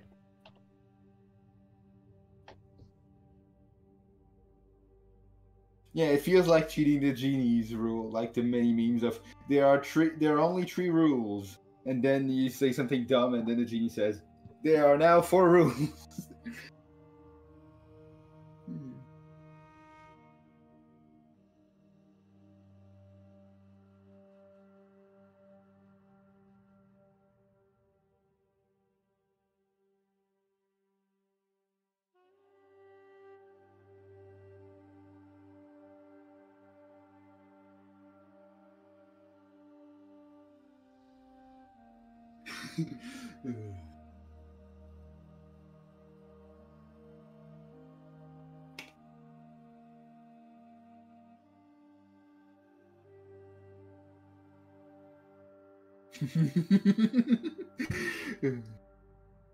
Foxy being like, my first wish away rules and restrictions. Genie, there are now 4 rules. Fair enough. That is in fact something interesting to that would that feels like someone would have tried at some point.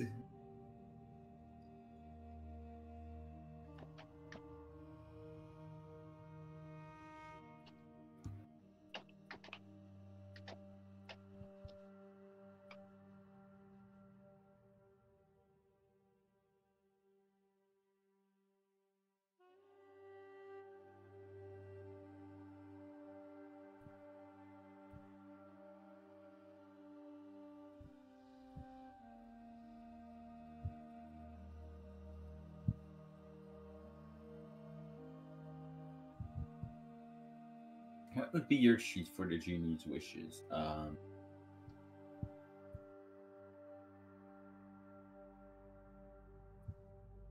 Well, I forgot what the third rule was. I remember no wishing for more wishes, no reviving people from the dead, and I forgot the third one. No making people fall in love. No what? No making people fall in love. Ah. Okay.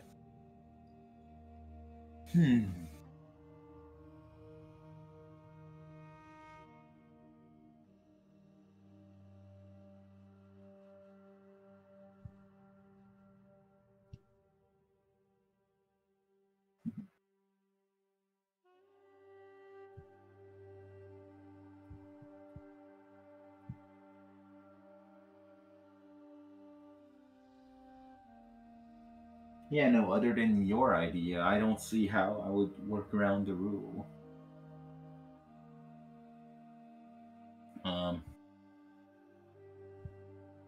I guess I have, I'm not the one who thought of that one. One that I've seen someone make was,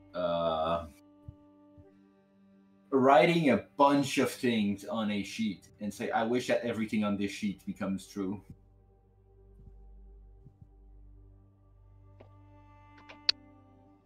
I thought of something. Oh? What if you wish to erase the genie's memories? Oh. I don't know if that'll work. Huh. I mean, there is nothing in the rules that say it doesn't, but then he's like, I think you would need to be more specific, because if you just erase everything from the genie, first, he doesn't know who you are, why he's talking to you, and two, he might even forgot how to grant wishes.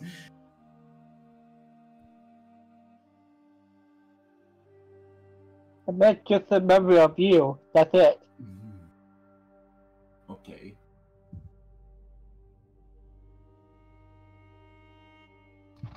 Well, it depends. Yeah, it depends what are the conditions of the genie giving you wishes, basically. But I guess, using a wish to forget that the genie already granted you previous wishes, including this one, you could loop it. Yeah. Huh.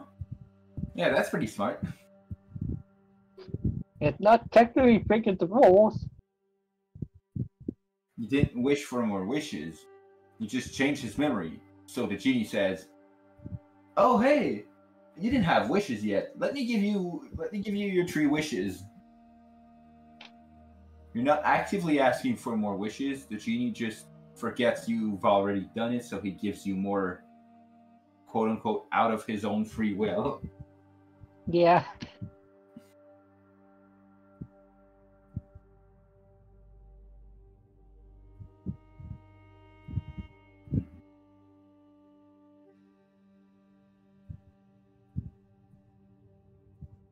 That just outsmarted the genie.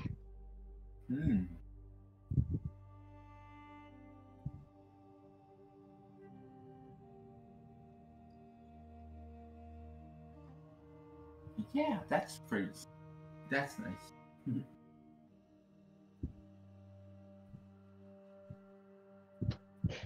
Oh. Yeah, good one.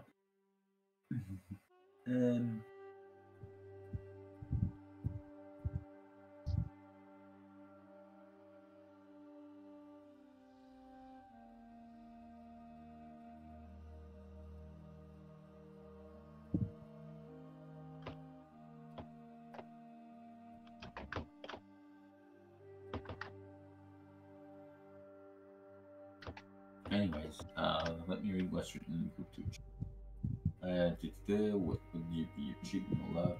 If the sin of lust, hate, artificial love, then you know wishing for this too far. Yeah.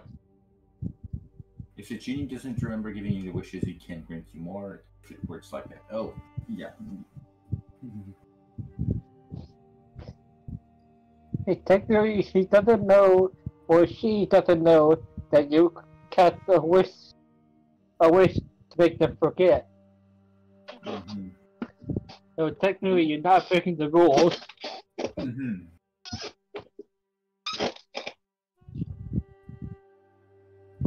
Yeah. We're trying to shenanigans a genie. Random chaotic tangents. I came back to we're trying to shenanigans a genie. What? We started a As you discussion. do. A discussions with a couple tangents, and it ended up with Foxy asking, "What would be your sheet for the genie's wishes?" With the classic 3 rules of no wishing for more wishes, no wishing to bring people back from the dead, and no wishing for love. There's, And there's also usually no wishing to kill people too. okay. Yeah. Rattle came up with a good one. What if you wish to erase the memories of the genie that you've just done your wishes, and like, yeah, I guess the genie could then give you wishes again, depending on what the conditions are. Either that, or it then says, "Okay, there's 5 rules." 5. The genie is allowed to make up new rules. That's kind of the point of genies. They're the ones that decide the rules. Yeah. Yeah, but if it doesn't work, it's not technically breaking the rules. Yet. Right. I mean, here's the thing. Like, it can ultimately say no to a wish. At least in my campaign. Yeah, seriously. Like for the wish spell, if you decide to do something that's not written on the wish spell, the DM can just say no. Also, to be fair, just for clarification, out of character, this is an Earth Djinn. This is not actually an elemental. That is causing the sandstorm, I mean. Ooh. So yeah, that's why, because pure elementals don't exist, but genies still do. And this is an Earth Genie causing the sandstorm. God, so what's your wish? I mean, my wish would be that I didn't happen to twist my ankle on the way back to my seat. Ouch. Yeah, I didn't twist it too bad, but like, I stepped funny and it went sideways, and that was not fun. Ugh. Also, I wish I would remember to actually get water, because I was so busy doing laundry, I forgot to get water. So yeah, if you don't remember, by the way, they moved my laundry day to Saturday, the same day I do my streaming. But anyway, I actually forgot to grab water. I am dry throated. I'll be back.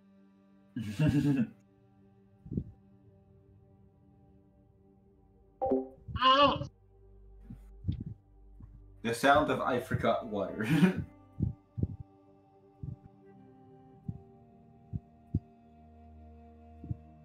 Oh. Stuff is happening in Roll20. Let me go check.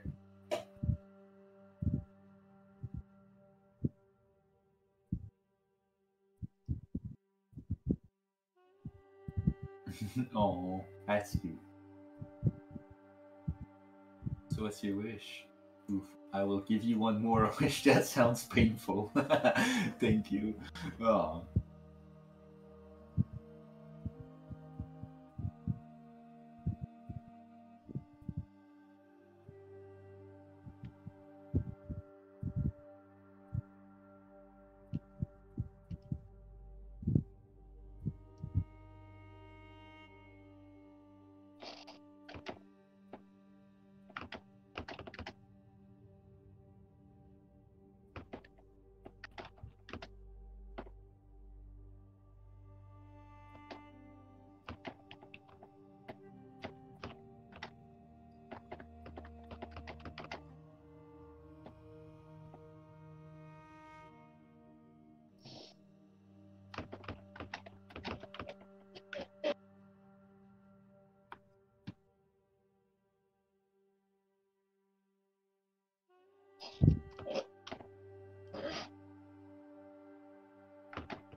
Cat the Night Wolf. Hydration acquired. I see Zorro is spinning. What else? Wee! Wee! Wee! Ooh, what's that? I've never seen Foxy's profile picture that big. #1 killer. Ah. Uh-huh. Yeah. You're reading the one on Roll20, aren't you? Yep. Ah, yeah. I usually have those pictures turned off on my end because I stream. So also I realized I've had my window the wrong size the entire time. Uh-oh. It's fine. It was mostly fine. Just the names got a little cut off. It's better now. It's just Alder became Adder instead. I found something that kind of relates to Foxy's gift. Okay.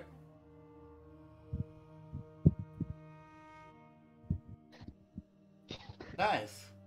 That's an Avatar: The Last Airbender, I believe. Yeah. Ooh. By the way, Rattle, you know you can just post it. You don't need to tell me ahead of time, and then Okay. it's not like I'm gonna say no. Personally, I like the warning because with Do Not Disturb on, I'm not gonna know, and then I'm going to arrive like 2 hours later and be like, oh, guess I missed some things. Oops. Right, but usually I'll at least react to it, and that prompts you to go look. True. Anyway, is there anyone else that wants to remain on break, or are we all good? I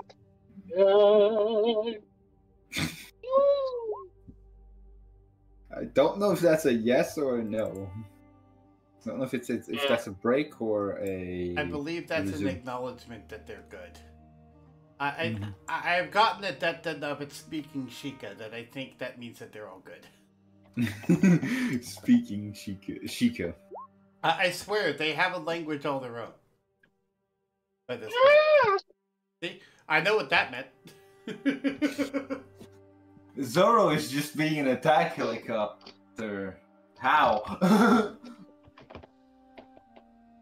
Now I just hear the meme, helicopter, helicopter, in my head. Helicopter. Anyways, that's a cool ability, Zorro. Yes.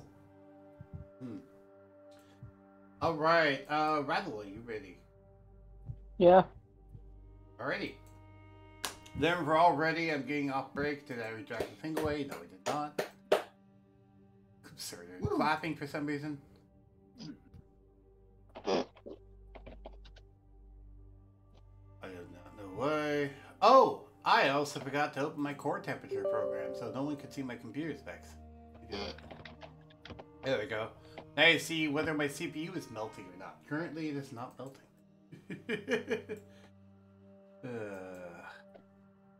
Anyway, so yes, you guys all have 19 minutes in the sandstorm. How will you all entertain yourself? Some of you are in the rope trick, some of you are in the hut. Yes? All this being explained by Cathang was entertainment. Speaking of Alder, does anyone have blind sight? Or true sight? Alder, Rylet, and Ulina, I believe. Yeah, but Ulina's not in there. I know. It's relevant. But I'm asking the entire party. Does anyone in the entire party have blind sight? No. Leave the slime. Does the slime have blind sight? Yes. Okay. I guess it makes sense. How would the slime see things? Right. It has 60 feet of blind sight, but it's it's blind beyond that sight. Oh no! After that is the devil sight to 300 feet. Right, but it's blind beyond that radius. I mean, 300 feet of Devil Sight, the blind is perfect. I am still making it clear, though, that that's the case, because they don't have normal vision, is my point. Beyond that. They also have dark vision. Besides that, they don't have normal vision. Dark vision is devil sight. They're the Oh, same right. thing. Devil Sight is enhanced dark. Yes, it's enhanced dark vision for when you're dealing with enhanced darkness. Anyway, so for everyone who has blind sight, in specific, Ulina and Alder in this case, because they're the ones this is happening with, you feel the presence of a small creature on your left shoulder. Both you and Alder, both Ulina and Alder do. How do you react to feeling the presence of a small, invisible creature on your left shoulders? I would gently hug it. Give me a sleight of hand check to see if you can hug it without crushing it. If it's for me, I'm just gonna fuck it off of me. No, it's not for you because you don't have blind sight. I know. Just say what I would do. Okay. That's How a would 16 Ulina work. react? Well, I'll let you know after I get Ulina's reaction. What is that? Would you like to give me an Arcana check to try and see if you can discern what it is, Ulina? Ooh. Okay.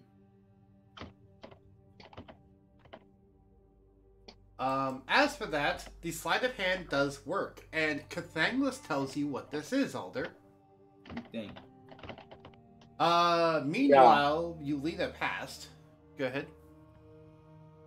I just said, oh god.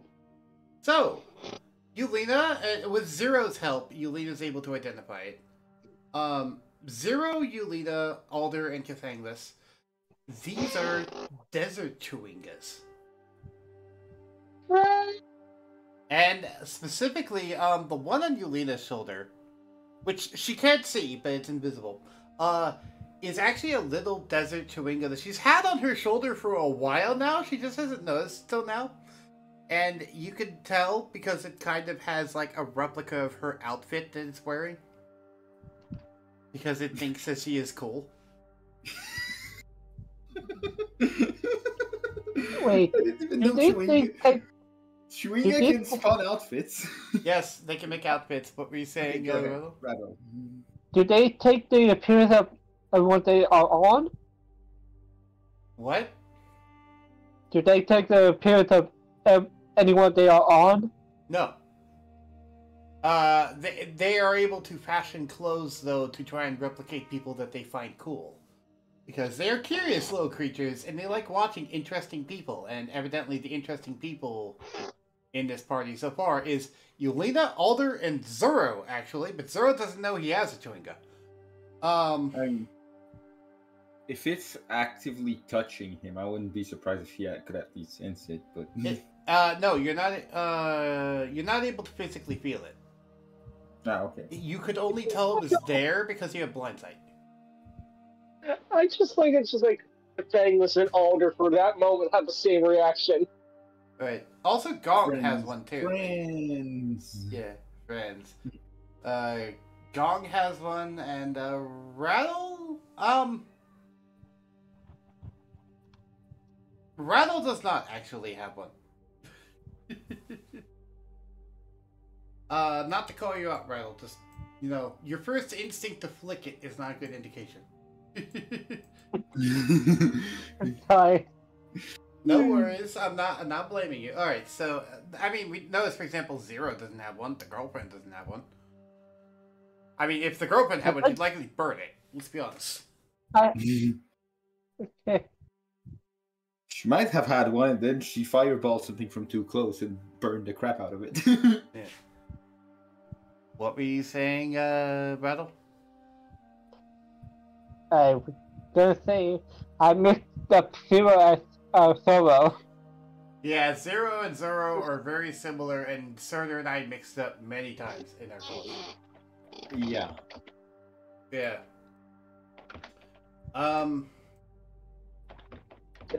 Still Catang.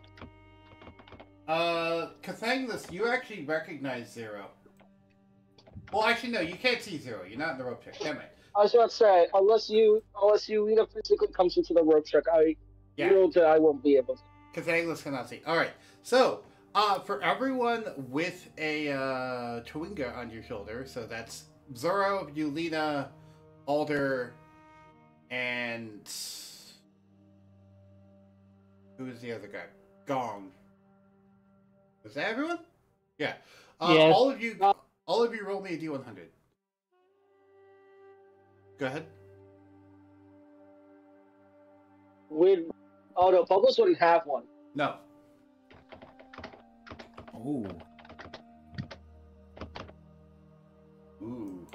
Zorro's RNG luck continues. Yeah. Oh no.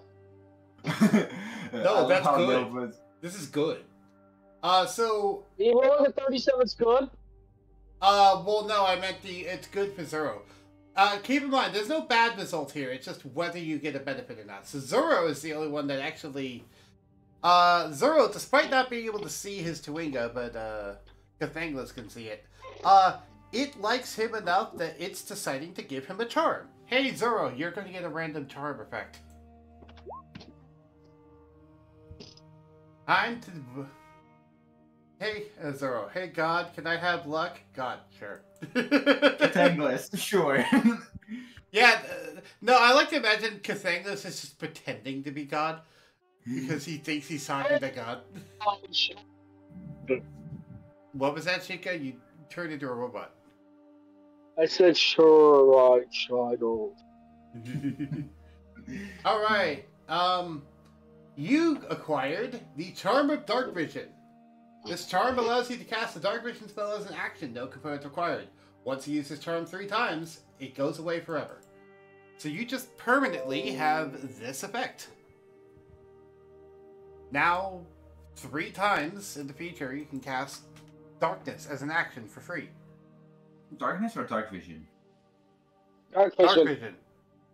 I sent you a screenshot in group 2, you can go check. Ah. As, yes, I'm bringing Chewingas into this campaign. They were in the other campaign, I'm bringing them in here. As for the ones who didn't have that, you have a little Chewinga buddies on your shoulders. Would you like me to remind everyone what the stats for Chewinga is? Because they will They are hang around. friends. They are friends, not food, yes.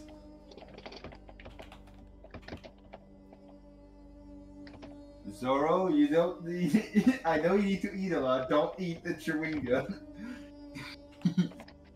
Fine, I eat the Chewinga. No, you don't eat the Chewinga either, Alder. It's a friend.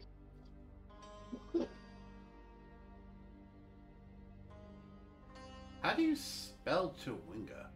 Think about it. Oh, it's CHW. That's why I couldn't find it. I thought it was CHA. It's CHW. Chewinga. Chewinga. Hey. Well, I don't have the model for the desert one, so I'm just gonna have to drag out a ice one. But it's supposed to be desert. Okay. So let me make the stat block visible to everyone, so everyone can see. But no 2 players. You should all have a Chewinga stat block appear. Armor class, nothing. Hit points, nothing. 10 in all stats. I fixed it. Yeah, close it out and open it back up again. I'm surprised they don't speak Primordial. Well, they're not from the elemental plane. Also, they can't speak. Is it working They're now? the things I joked about being basically the Minish. They're kind of like the Minish, yeah. In a lot of ways. They are natural little elementals, and unlike most elementals, they're not from the elemental plane. Instead, they are beings created by the natural forces of the nature, and they weren't that common before, mainly because of corporate killing magic, but because of the efforts of Group 1, Magic's coming back more, and so Chewinga are popping up more.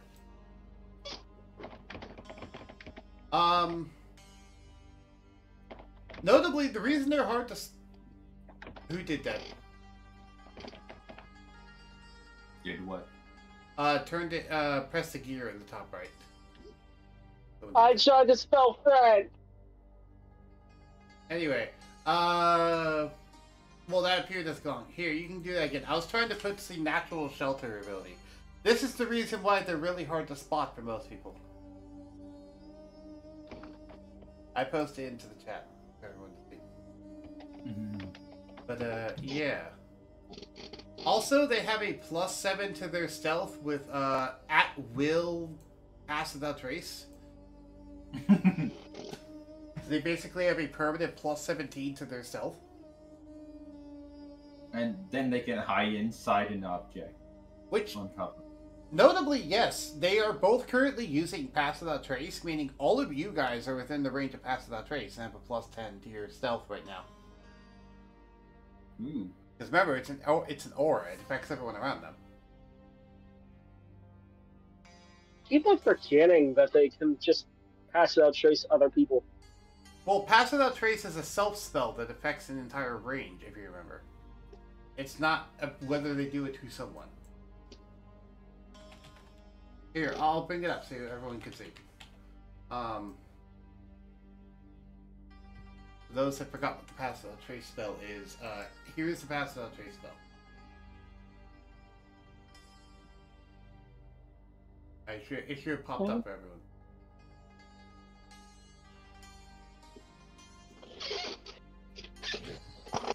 Right, and you can't distract by magic. Oh, except by magic. Yeah. I mean, granted, because there's a fucking sandstorm outside, whatever traces we left probably are gone already.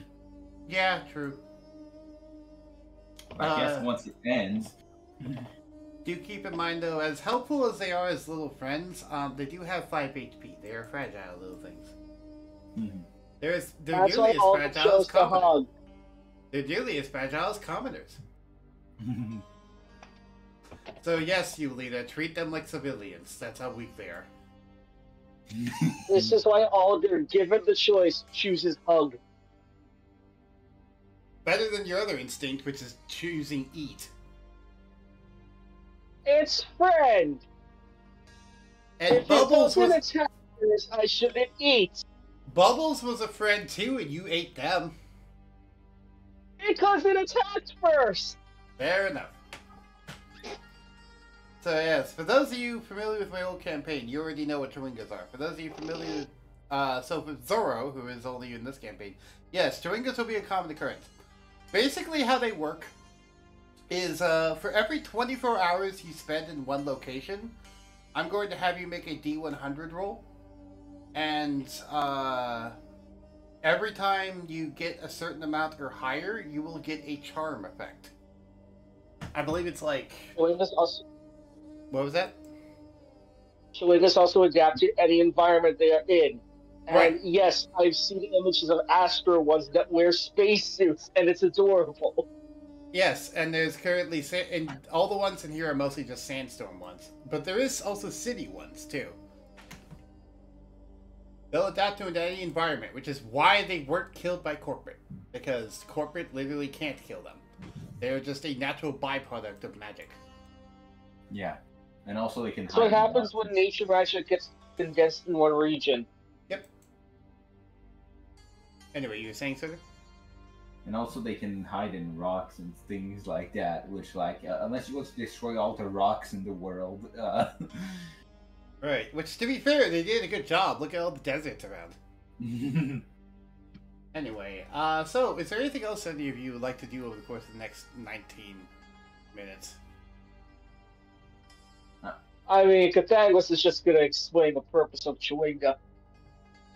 To everyone in the rope trick. Everyone in the rope trick is hearing the purposes of Chewinga, whether they want to or not. In voice speech! In voice speech. Yet, despite them speaking in void speech, everyone can seemingly understand it in the rope trick. Okay. Because if you don't know, that's a thing with gods in D&D, where regardless of the language they speak, everyone can understand them. I still like how you weren't there, but you just missed. I don't know who said it, but just like someone said, like, what if I cast silence on Cathangus? That's just like counter spell. It's like, well, what? It's just like, what's the modifier? Yes. Their spell DC modifier is yes. To be fair though, Cathangus has more reactions than you do, and they have more copies of Counterspell than you do. I mean, when they ended, they had like 50 different reactions to do and movement. And that's Mortal Cathangus, not God Cathangus. I mean, just to point out real quick, Surtur, do you remember when we were watching the Nicol Bolas video? And how many reactions that guy had? No. Because at one point, it was stated when he was fighting Nib Mizzet in lore, they were casting thousands of spells at each other each second. So I'm sure great many of those were probably counter spells. Yeah. Because it said they were, quote, casting thousands of spells at each other each second and countering the opponent's spells at the same time. So yeah, that scales to Cathangus. Was true from Cathangus. Okay. So no, you're not out counterspelling I it. guess. Yeah. Can we time skip the sandstorm? Can you see if the sandstorm? What? Can we time skip? Oh, we could time skip, but like we're also doing downtime stuff. Like I thought people wanted to do dialogue. Sorry, I didn't know. Yeah, I'd probably. you don't want to see Cathangus do calculus? No. No. I didn't want to sit through calculus with his actual school. I'm not doing it with D&D time. Yeah. I'm fine doing a time skip unless anyone has more dialogue to do for the 19 minutes. I mean, there is some brand new characters here. We have. Yeah. I mean, that was pretty nice with the tiny hut thing, I must admit. He says, Granted, the choice. it's fine, you know, I have solutions to almost all problems. It comes with having to survive on your own for 250 years. Wait, you're 250? He just kind of Rookie. smirks. He just kind of smirks and shrugs and says, yeah, well, being a monk does that to you. Ooh. Same for become a cyborg. You can't really die either. Yeah, but I got no cybernetic parts in me. I'm purely organic. I know. Dang. I'm not used to having an organic body either. Oh, I'm used to mine by now. I mean, I was born in it, so. But I get, I get you not being used because they scooped you out pretty early in your life, didn't they? Yeah. Man, it's been a while since I've had fully organic. I think it must have been from the war. Must have been from before, no, during the war. Oh, you were involved in that war too. Also, Yeah. meanwhile, Cathangus is just showering Zorro with garlic bread inside of the rope jerk. So like someone got like, oh man, my spell, oh my god, here's the advanced version. Shit, drowns him in garlic bread. You do a 12th level spell version of garlic bread. Zorro, give me a Constitution saving throw, or else being crushed under thousands of pounds of garlic bread. Luckily, You're fine. Ulina, yeah. when I was becoming a cyborg, they had took a magic thing out of me. Huh, they took the magic out of you?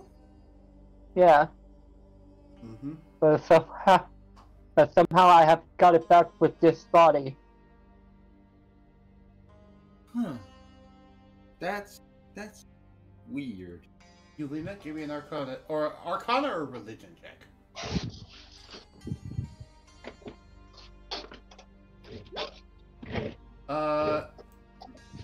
Okay, with that, you have a guess that it might be a similar source to where you're getting all your weird powers in the past 50 years? Oh.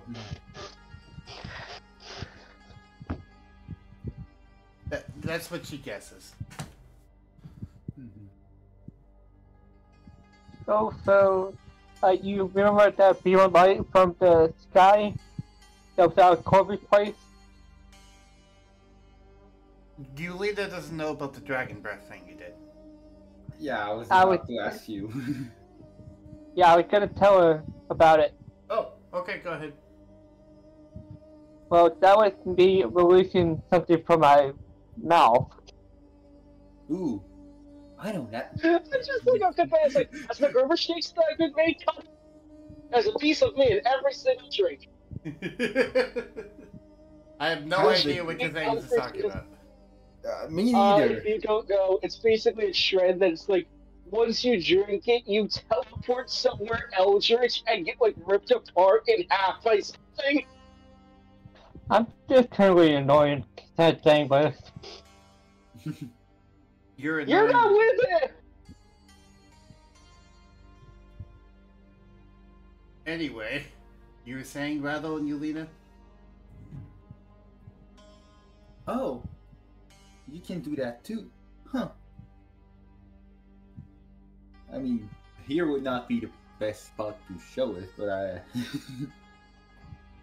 Rattle, she just said that she can also do Dragon Breath. oh? How can you? Long story short, I died in the war, and this little buddy points to Zorro, Zero. Ah, I did it again.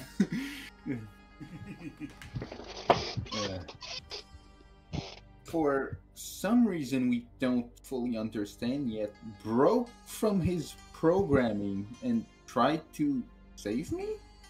And he didn't figure out how, and he couldn't figure out how because he was just a clockwork observer. And Zero would just chime in. Yeah, I was just supposed to record the battles that were happening for the war for Bolt. I'm gonna phone up my Clockwork Dragon to see if there's a connection. Give me an Arcana check. Sorry, Arcana or, do you have Tinkers? Tinkers also works. I have the all-purpose tool. Yeah, then you can give me a tool check instead. 10. You can't figure out much, but you would have to guess that since they're both clockwork, they probably have a similar construction. But the main difference is Zero seems to be AI of some kind, as opposed to just purely a mechanical mind, the way your Clockwork Dragon is. I could probably check out more of it if I can get access to it.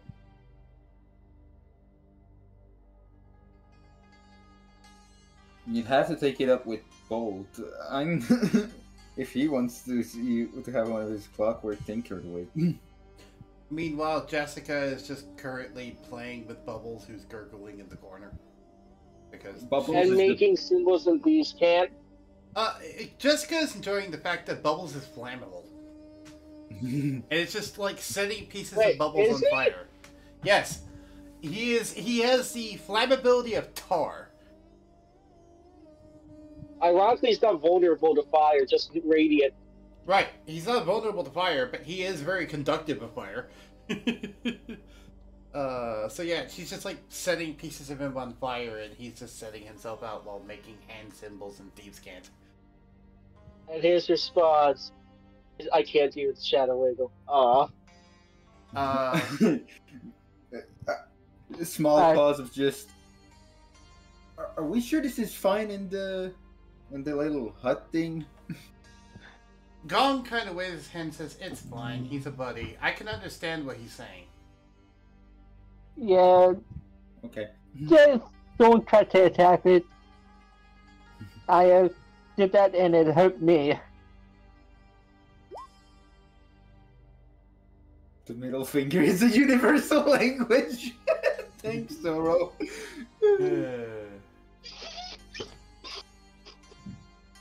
By the way, the ability that it keeps trying to eat Ulina's life is Ulina's light is this ability. By the way, it's not that ability.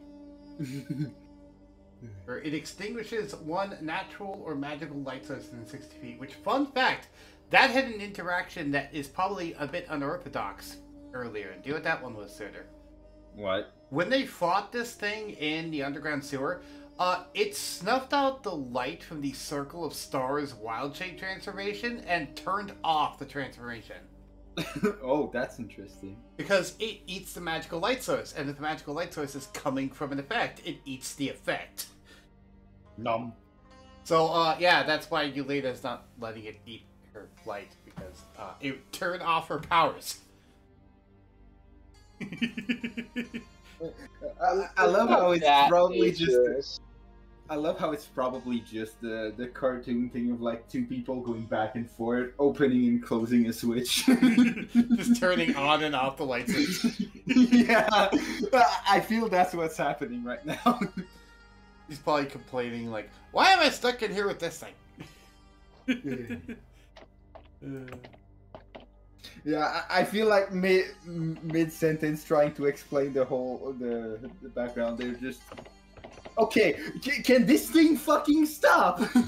Right. Also, Ulina, they just used Umbral silence thanks to Katanglis. Go. Oh no, it knows that on its own. What was This is that? a level 12 rogue. I know. This is a level 12 rogue. I know, but Alder was the one that committed. I mean, yeah, they just used Umbral silence. Go read what that does. It's in Roll20 chat. By 9th level, you can command your shadow to cast darkness on itself as a free action. Shadows of the damned crowd the darkness and hinder movement. Shadows of the damned crowd the darkness. Okay, and hinder movement, making the area difficult terrain. Okay. So the entire interior of the hut is now just drowned in darkness. That Magical overpowers darkness. Ulina's light. Light? Light? Nonsense. Alder. That was my god for it. Light is light. Ulina, you are a glowing beacon in a sea of darkness currently. At least you have Zero by your side. Why do I have to be in the hut with that fucking slime? Trust me, It's racist.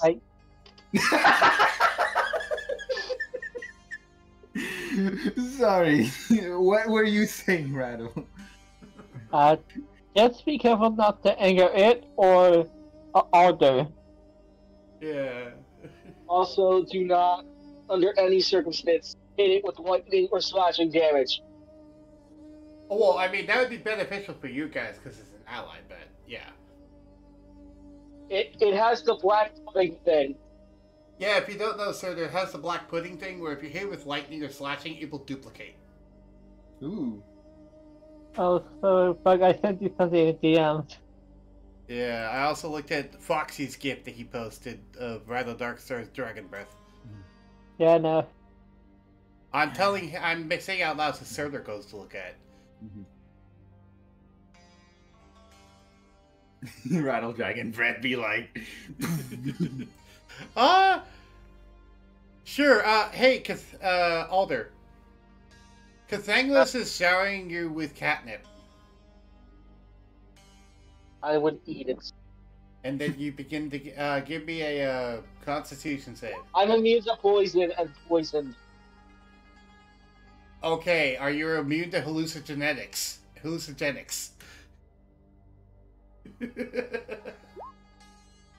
No, ignore the bubble buddy did it. Bubble Buddy is not the one making the con save. Is that Alder's con save? Okay, you're fine, Alder. It has the same effect as mushrooms. Anyone else who wants to try and eat it? Although she chooses. She will choose to fail. Okay, so No, she... I meant they sent that to Rattle. They couldn't because Rattle's not on the rope trick. I meant like a different time. Their powers are limited. Possibly, yes. Also, if you are going to say it out loud, you might as well post it in Group 2 chat and then say it just privately.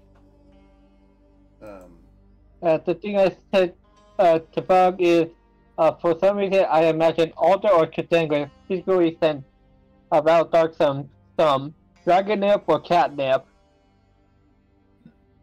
Well, by sent it, I mean like post it in there, but sure, I guess that's it. Brings his powers limited by the world. Yes, because Kathanglis has a limited influence over this world. He can only influence it through a rope trick. That's it. Because they even managed to restrain... Corporate somehow managed to restrain Kathanglis' access to this world. That's not saying with Katanga. They are literally trying to break out of that every second. Yeah, and he stopped at every turn by... well, Kathanglis doesn't quite know how to describe it. It's almost like there's an entity similar to him trying to keep him out. Is almost what it seems like. That's the only way Kathanglis can describe it, is that there's seemingly an entity trying to keep him out of the dimension. And it's not Yukari. This time. Ow.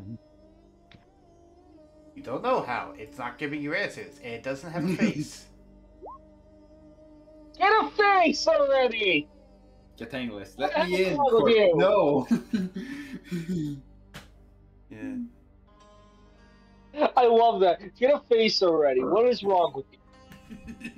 Look ridiculous. Does Kathanglis and Alder know about this? Yes. Does Alder Which is only going to influence Alder to want to go through that door more. This has nothing to do with the door. Also, yeah, Alder, give me a wisdom save. I'm working on it. No, not intelligence. Wisdom. Uh-oh. Damn it! You feel a compulsion to get out of the rope trick to go to the door. So I need you to give me a con and a dex save as you climb out of the rope trick. Alright, that's a pass and that's a pass. You're gonna take half damage for your... Actually, you're immune to bludgeoning damage. Right? I can't! You're immune to slashing. So, not just that, I have the little, Eldritch thing that says, if I pass a dex save, I do not take half damage. right. You're immune to it anyways. The dex save is for the prone, though, not for the damage. The con save is for the damage. But yes, you're already immune to slashing. So, all of a sudden, Alder just climbs out of the rope trick and just starts wandering off in the desert. Through the actual sandstorm. And the only one that can see this is Ulina. Because everyone else is in the rope trick. I'm not there in the rope trick. Right, but you're in the hut. You can't leave the hut. I mean, Unless you teleport back out with Missy's Step. I thought you said, can I be black, Zorro? Can I block? If you would like to try and block, yes. Give me an athletics check, contested by Alder's athletics or acrobatics.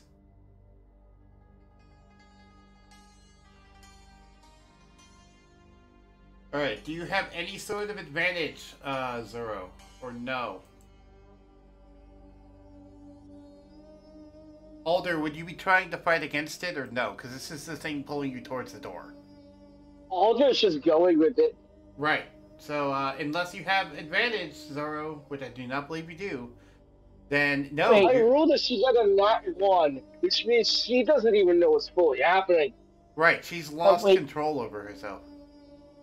Wouldn't it be affected since he grabbed her from behind? No, that's not how that works.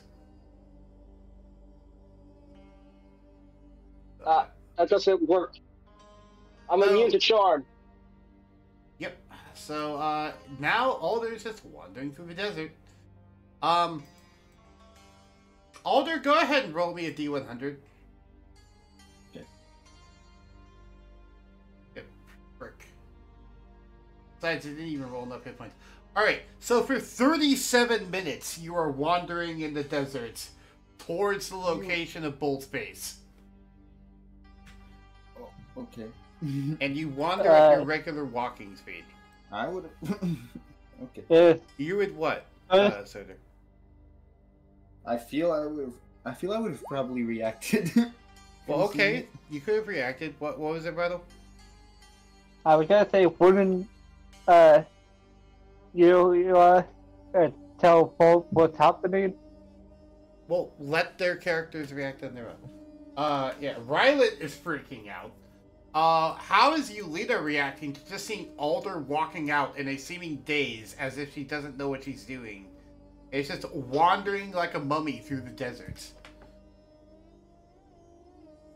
She would get out and go. How? Creatures cannot pass through the hut unless they can teleport. I see. Okay, I guess I have the wrong spells. Okay. Why? Because I saw a tiny hut spell that for some reason didn't have Leomon, but I feel like many new Also, new you can't spells have it grapple removed. Alder. She has to be unfettered. Right, she has that means she can automatically escape grapples. I forgot about that. But hey, everyone's doing things at once. Give me a second. I need to check things. I'm trying to check the tiny hut, and then Zorro's doing things, and then Rattle's doing things, and then Alder's doing things. Just give me a second. Ugh. Be not afraid.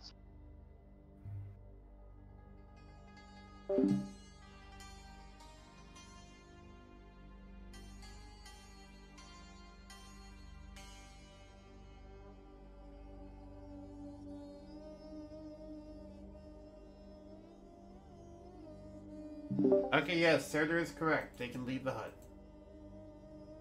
I was incorrect about how the spell worked. Sorry, you don't need to be sassy with me about it, Surtur. So, continue.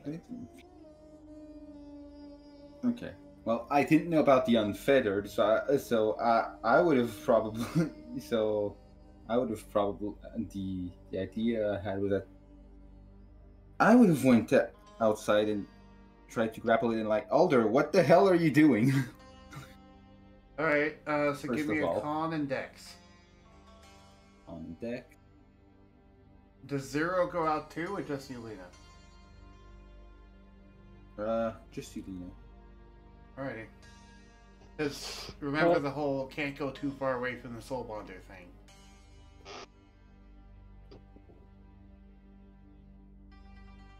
Alrighty, both of those are fine. I forgot you get plus 14. Yeah. I mean, you told me to pick whatever I felt was good, and I picked whatever I felt was good. Yeah. So you go to try and grapple Alder in... I mean, we could do a check, but even if you can manage to grapple her, she can seemingly pull her way out of Ulina's grapple anyway. On her turn. So unless you're going to try and grapple and then pin her, which I guess you could try to do. Are you attempting that strategy to pin her to the ground? Maybe not on the first turn, but assuming that he's just in a daze and that she's just in a daze and goes away, that would be a thing to try. Yes. All right, Alder, how do you react to the first Ulina trying to grapple you? Is there any reaction? Because currently, like, your mind is just locked on the door.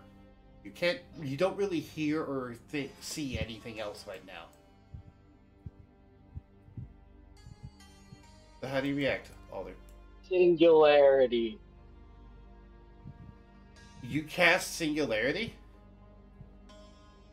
Right behind him. Okay.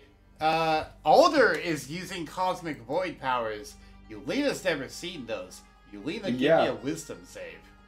Let's see if she gets some levels of insanity. Wrong sheet. And also, Zero's gonna have to... Well, actually, no, Zero can't see this because of the heavy obscurement. Never mind. Yeah. Not yet. Would I hear her? What? Would I hear you, Ulina? No, because the wind is so heavy right now that it's making a lot of noise, and it's really hard to hear anyone.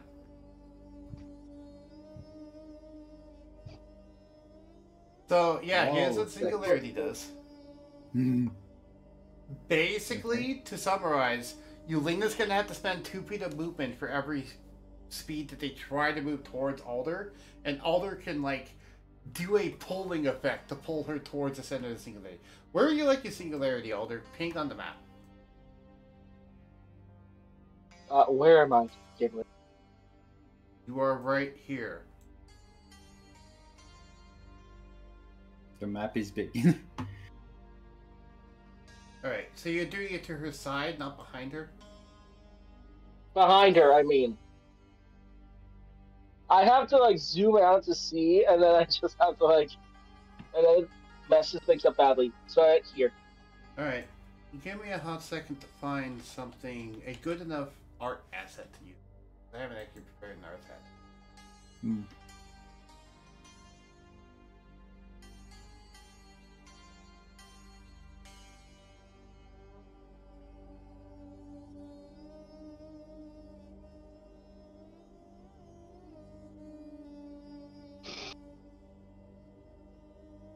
Those of you at home just see just going through a bunch of different icons. Find one that looks like a portal or a black hole or something. I know it's the definitely thing inside the Embrace Cosmic Void thing. Just don't know how to snip out the white ball. Oh, right. I have that image, didn't I? Because I think I posted it in Group 2 chat. Gee. Let's go find it. Oh yeah. While I'm doing this, why don't you show Surtur what the Cosmic Void thing looks like? The, patron image. Unless he forgets what it is. Unless he already remembers what it is. How do I show? By posting in Group 2 chat. Or, there's also show to all players if you try to do the note. Also, yeah, I at this point, I'm just going to do a screen. So...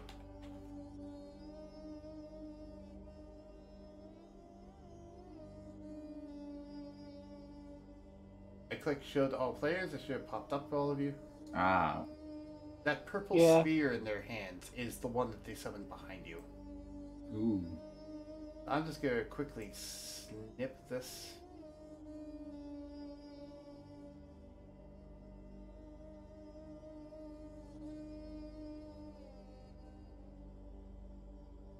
Save. I hope that didn't show up on my thing, but I might have showed up on the stream. If so, I'll know because I get copyright claim. Oh, I didn't know that the purple worm image was neat. Anyway, let me drag my library upload. Oh wait, why did it save in there? Hold on. Technical difficulties, everyone. Apologies. I did not prepare this ahead of time because I did not plan on them just using this right now. I'm sorry. I thought it would be thematic. Oh yeah, no, it fits thematically. This is just me not preparing as a DM.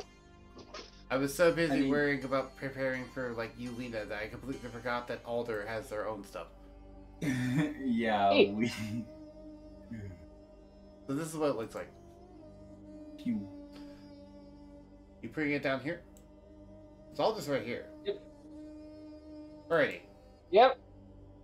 Alright, fair enough. So, that's happening. So the first time, Alder breaks out in the daze, and just, you see purple eldritch energies emanate from her and form into a sucking force next to Ulina. That is over here. And it's not affecting the people in the hut, thankfully. Because of the whole, magical effects cannot extend into. As Alder just yells that in void speech. Zero, I believe you heard a little bit about void speech because of your books. Okay. Would I have heard Alder yell that through the sandstorm? Give me an Arcana check to see if you know this phrase. Because remember, you could also be sharing your senses with Ulina, if you remember. You could be looking through her senses right now. Yeah, which, even that she just ran off, that does feel like the thing, the Right. obvious thing to do. Which does mean that Zorro has to make a wisdom save for seeing the cosmic void stuff. Question, does the aura go through the hut? I'm not sure. I literally just said, oh, Ulina's aura. No, it does not. Okay. So you don't get the plus 11. Ooh. Yeah, and you need to make at least a 15. You made at least a 15, you're good. I forgot to click the thing at the bottom, but whatever. It says here that it's the right sheet. Yes. So you managed to not go mad because you've actually read a bit about this stuff before. Now give me an Arcana check to see if you are able to identify those words. All right. It's a bit broken, but it roughly translates to "leave me alone." That's like the most rough translation you can come up with. And do you let Ulina know about this?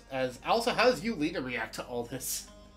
Probably freaking out a bit because what the hell is going on with Alder?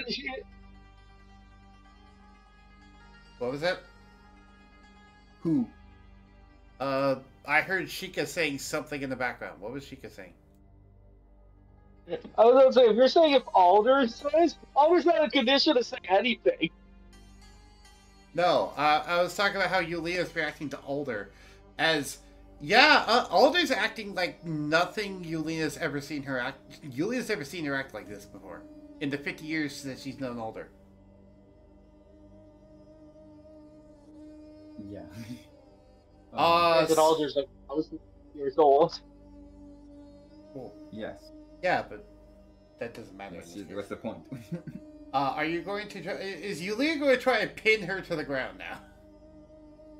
Given that the restraint only lasts while the grapple ends, I mean, sure, we can try, but I don't think it would work. Go read on Chico. What's the exact text on Unfettered? I'm looking. Because I believe it requires you to use 5 feet of movement to break out. And pinning makes them have a movement speed of 0. Because restrained. Okay. That's why I think this might actually work. You can use an action to automatically free yourself from a grapple or free yourself from restraints of any kind. In addition, you ignore all difficult terrain and can never be slowed for any reason, including moving underwater as normal. Oh, right. That's the boon of Unfettered. Never mind. I forgot it's the boon. Yeah, no, Ulina tries to grab her and pin her to the floor. And, Alder is just seemingly able to... It's weird. When you grab a pin, you can feel them in your hand, but then, like, they just melt into shadows out of her hand and just reform standing up next to Ulina. What the hell? Yeah, this is some trippy stuff. As Alder's just mindlessly walking off into the desert.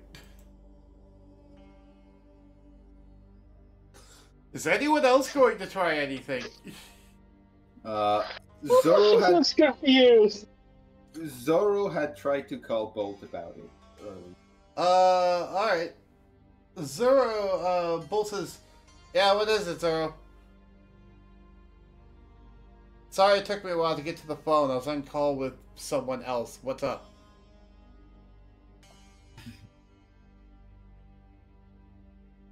I didn't know we'd have an SCP breakout of Alder. I mean, that's basically what it is. You basically had a containment breach. I love how he words things. Okay, Zorro. Are they speaking void speech? Okay. No. Are they ignoring their friends? God damn it, it's the fucking door. Okay, can anyone beat Alder over the head, please? That's Bolt's idea, is to just beat Alder out of it.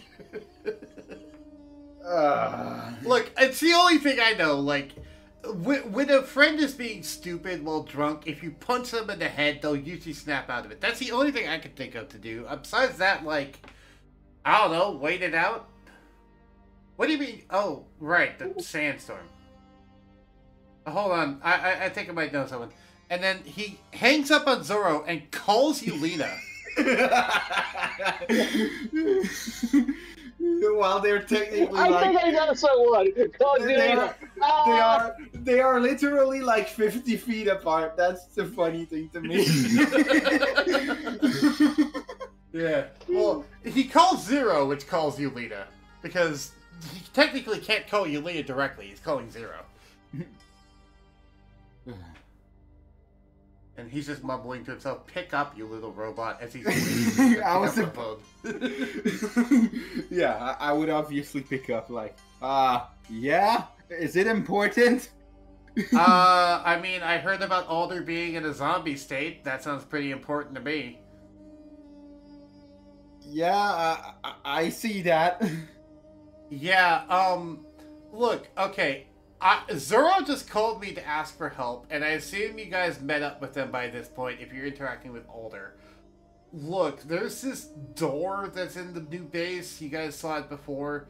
Remember the one with all the weird eldritch carvings on it, Zero? Yeah? Yeah, I have a feeling that thing is trying to summon Alder, which is causing this state, because they tried to sneak into it 40 different times over the course of the past 8 weeks. 40 And Alder's a ringing dire wolf right now. So Alder shapeshifts into a giant dire wolf, which also has purple streaks in its fur. He is now large size. Yes, which is the same size as Ulina. Let me drag out a dire wolf, because we don't actually have a regular dire wolf stat block out here yet. Oh. Never mind. The only one we have looks like a steel defender. Well, pretend that's a regular direwolf.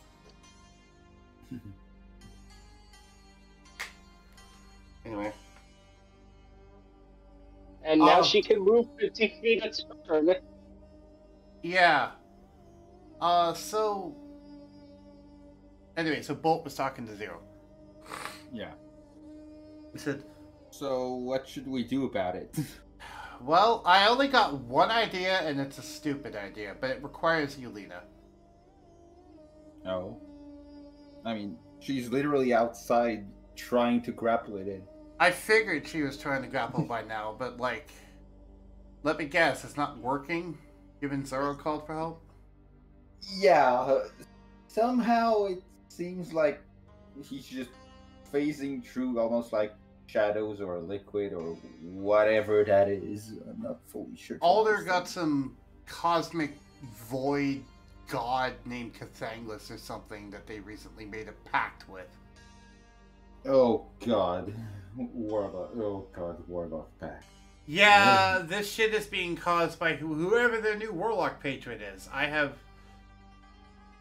From what I've heard, Cathanglis is bad news. I have not heard anything good about Cathanglis, other than from Alder themselves, but like, who am I to know whether they're just being...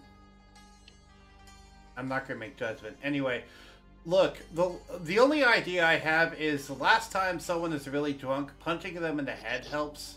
Can you have Ulina just like, I don't know, beat Alder a little bit to see if they snap out of it? Yeah. Alright. And then Bolt hangs up the phone. So we might actually roll initiative here pretty quick. Yeah, I was not expecting. Ulina's still being held back by singularity. Alder's moving 50 feet. Actually, no, because doesn't Ulina have stuff to prevent her from being pushed or pulled? Is she? That's a reaction thing, yes. But is it pulling her? Or is it just is it difficult movement? Is it just making movement harder? I'm not sure what it does exactly. Well, okay, it has two. Well, it has a giant block of text which is posted in here, but in this case, it does two separate things. One, it is making it so that when you try to move away from it, it costs 2 feet of movement for every 1 foot moved. It's not difficult terrain, but it acts like difficult terrain. And 2, it has a Alder can, as a bonus action, pull her towards the center of it, up to 40 feet towards the center of the singularity. Mm-hmm. I believe it's 40 feet. She does. Right, which is what she did here. So now currently Yulia is standing on its base because it's not a solid object, so... Oh no, that's not good! It's not... I don't know what you're freaking out about, Alder. It doesn't do anything having them be in the same base. Yes it does. What? You're not high enough level for it to do damage yet. I don't believe. I mean, yeah. When it's damaged within the singularity. Oh, the sandstorm. Oh, right, the sandstorm. Is she taking... Yeah. Is she still taking damage from the sandstorm? Uh, Is she immune to slashing damage? no. Okay, so, is she Sand resistant? elemental. No. Okay, so give me a con save. See how much damage you're taking. I forgot to roll. Wait. Why did it? Oh, I clicked the wrong thing. 21. I had clicked the con check instead of con save. Alright, That's why the number is different. okay, so she makes a con save. So she's taking half damage from the slashing, but she is taking bonus damage while within the radius of this thing, which... What's this thing's radius offhand, Cathanglis?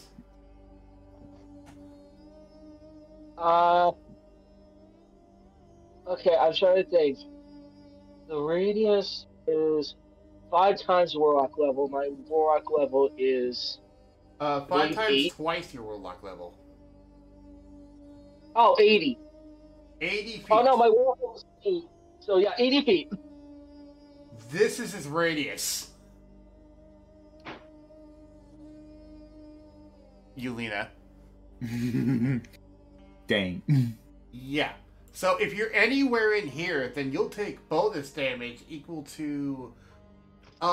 you'll take bonus force and cold damage equal to the charisma modifier plus efficiency bonus. Which is... So 20. 20, because they got the, plus proficiency bonus. It's charisma mod plus proficiency, and didn't you get the partial divinity charisma? Yep. So 24. 24. Okay. 24 cold and 24 force. Dang. So did bring up a good point. What? If all the things are focused on road trick room, it would keep it up. Rope trick is not a concentration spell. It just lasts an hour, I'm pretty sure. It does. Yeah. It is not a concentration spell. It seems like it should be, but it's not.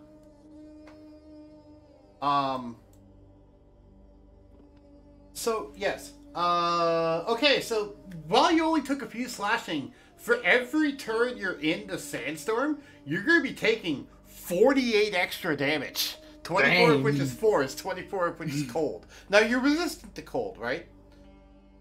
Yeah. But you're not resistant to force? Yep. Alright, so that means you're taking 36 extra damage for every turn you're in there, Ulina. Not counting other damage reduction sources, like what, adamantine? Remind me, how much slashing is she taking? 1d10 divided by 1d10 divided by 2. Okay. So let me just roll that. 1d10. So I did wrong. Oops. She is going to be taking 1 slashing damage every turn. Because I'm not going to roll every time, so I'm just going to do 1 for now. Okay. 1 slashing damage, but it's also 36 of the other damage. So she's taking 37 damage every turn she tries to go towards Alder. Dang. While she's within that aura. Yeah, what your fear of death... Mister, I have 69 HP. No, you're gonna get fried if you go out here. Yeah. Oh, right. That's the max hit point. Oops. Right, and meanwhile, Alder is seemingly unaffected by the void, and is just wandering through. Which, yes, by the way, this is not emanating a pulse of darkness. This is emanating a pulse of void energy. It's... Yeah, the cold expanse emptiness of the space between the stars. It's terrifying, and honestly, if Ulina wasn't immune to the frightened condition, it does kind of spook her a bit. She's never seen Alder like this, but she's immune to frightened, so she doesn't have to worry about being frightened. But like, yeah.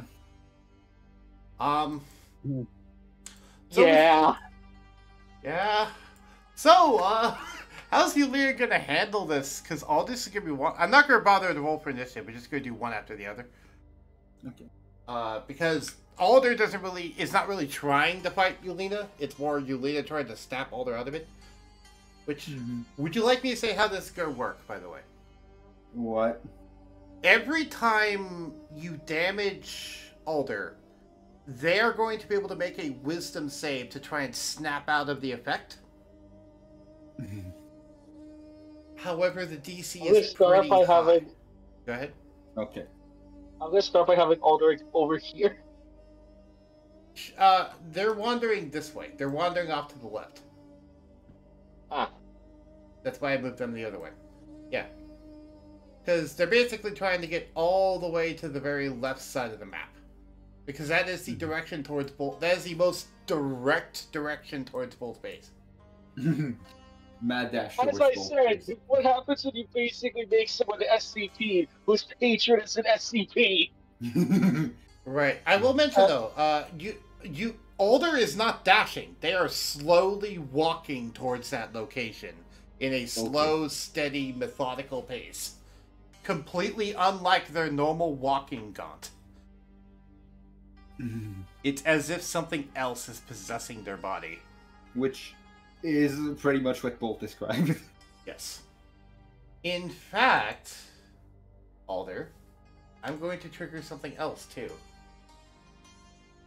Just to make this a little harder on Ulina. Ulina now has one leg. No. I am not crippling her again. Again? I mean, she lost her legs in the war. Oh yeah, sorry. Yeah, So, okay, I'm not actually gonna trigger this yet, but it could be something that triggers it. But alright. It's also because of madness, right? She didn't get the madness, and she's not frightened, so she's good.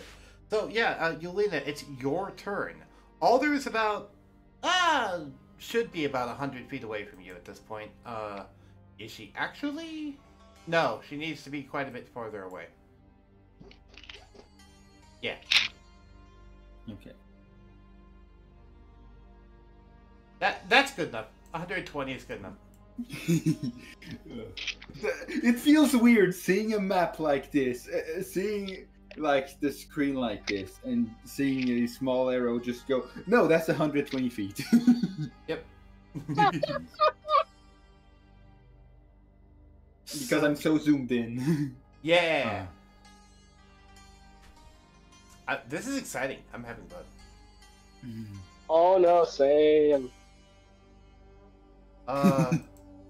Also, if this doesn't end soon, we might actually have to end on a cliffhanger because we're 3.5 hours into the stream. Yeah. Which I'm fine with. I'm fine with any. Will this end with Alder going to the door? Ulina, how do you handle this? Fuck.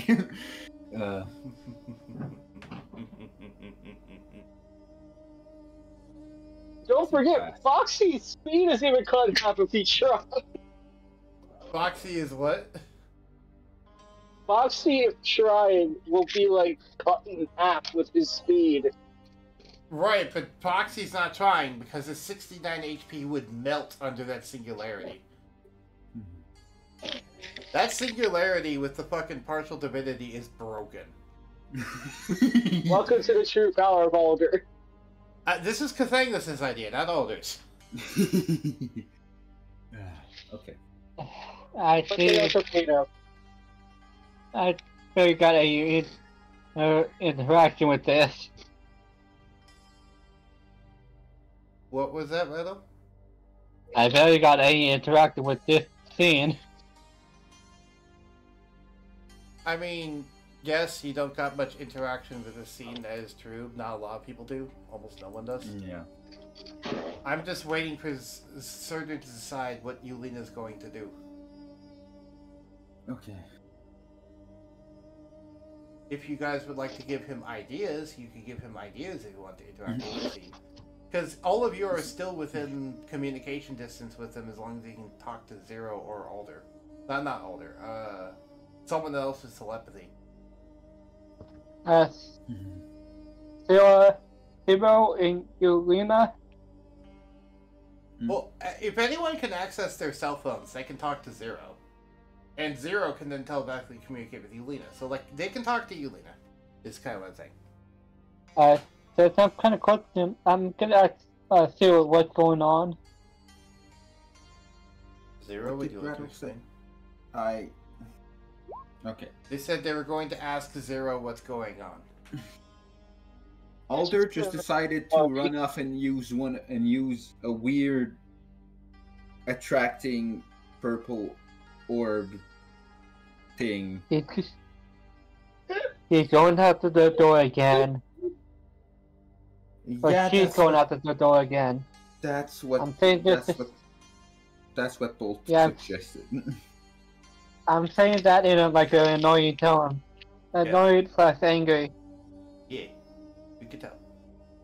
Yeah, I could tell. Zorro says to shoot them in the kneecaps. Don't forget the singularity's gonna slow down the bullet. Right, because it also halves the range of your guns while you're shooting out of it. I mean, she has enough range still. He does have the range, yes. Yeah. I'm gonna teach Zero the levitation spell. Levitate. You cannot do that in combat. Also, while all of you decide what to do, I'm going to be right back and go grab my laundry. All of you decide what to do. Okay. Who moved Alder? Alder, it's not your turn yet. My goal is to get to the back. You're not gonna get to the place, but now Nova's gonna... Damn it! I call Nova Finn again.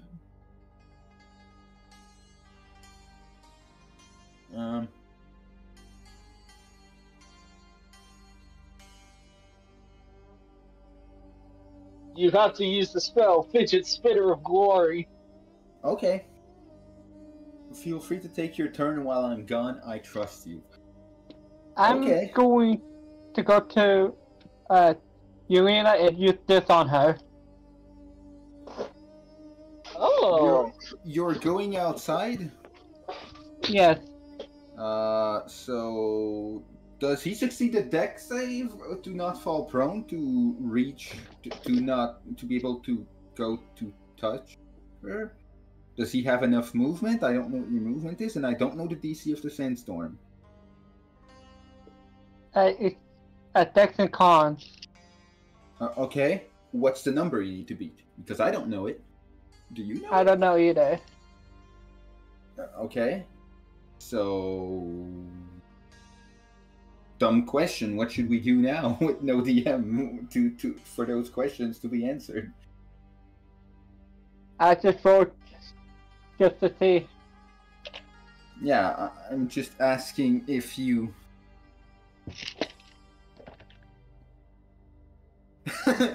Okay, just so basically you're trying to absorb the freedom of movement just so we don't have to deal with the questions that I'm asking. This It's is not- just like, You don't know what I'm doing though. if you are near Alder's power, yeah, there's a shit ton of things that she can do on her end. Although, does I mean, I don't know how far Rattle can see in the sandstorm, but I guess there's a giant glowing thing that attracts things, so at least getting there would get there.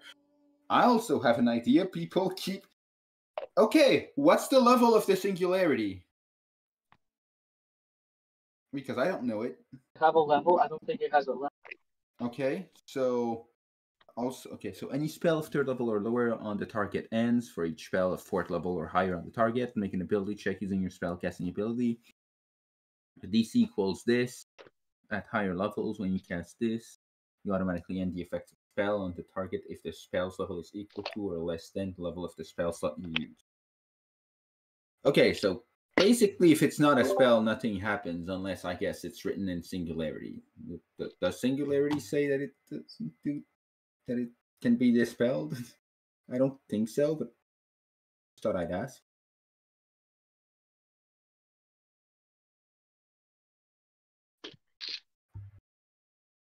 Okay. I went to Ulina and used freedom of movement. Okay. I don't know if you can walk that long, especially with the sandstorm potentially knocking you prone, and we didn't know what the DC was. Okay. So we would have. I passed the dex save, but not the con.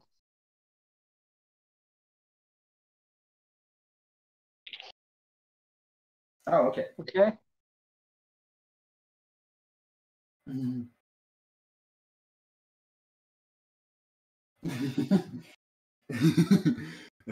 It's not a spell, so you can't dispel it. Oh right, Rattle would have to spend a teleportation because he was not in the zone in the original casting of the spell to get out again.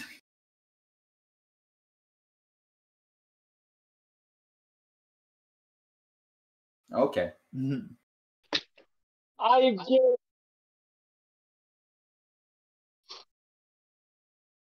And I use the Abyssal Siphon. Okay.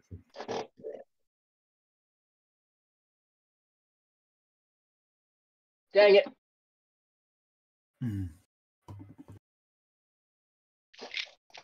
Okay. Yeah. Go. Yeah. Ulina would say, "Zero, crushing trample. Can you get out and cast crushing trample?" No, because it's not a spell. You're No, still I in am the. asking. I am saying what she would say to Zero. So. Actually, you're still in the rough track.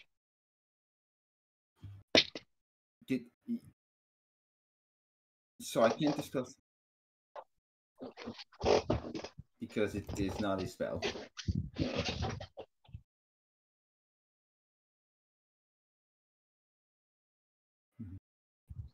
Which I think.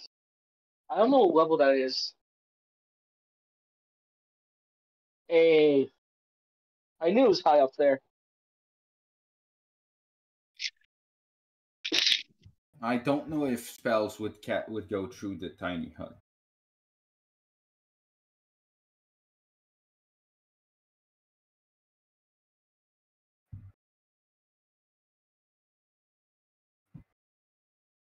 Okay. Okay. If it doesn't, okay.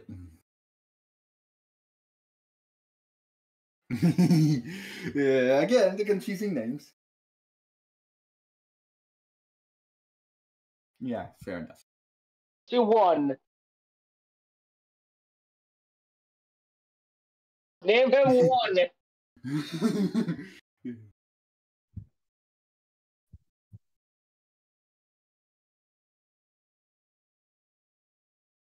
Mm. I It's I do nope. not think so. I looked up Clockwork Observer. Nope.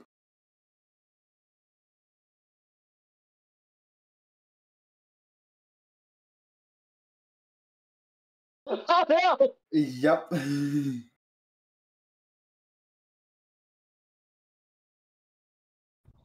Yep.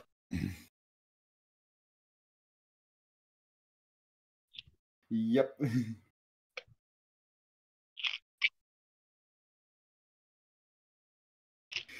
Oh, I know. I am happy for this. I kind of want it in the thematics. You wanted to showcase the ridiculousness.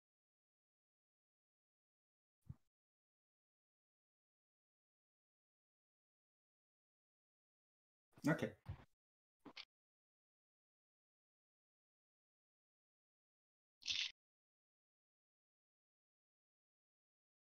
I am trying to cast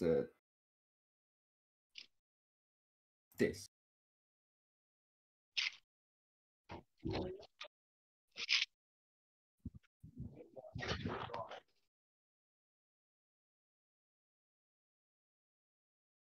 Mm-hmm.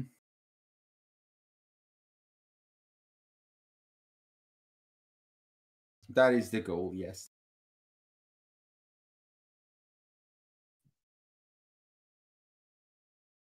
Okay. Oh, I get that is technically a direction. What? Bump into Rattle?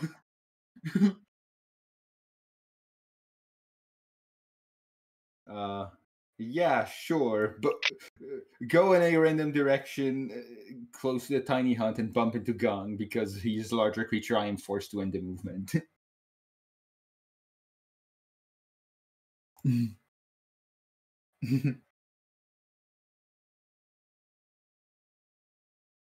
I mean, I'm not okay. I wasn't trying to avoid getting grappled, but sure.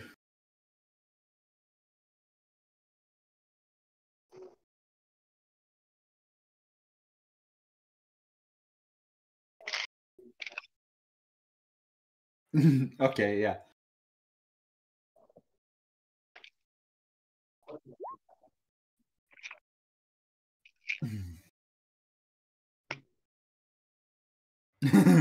I mean, then he probably.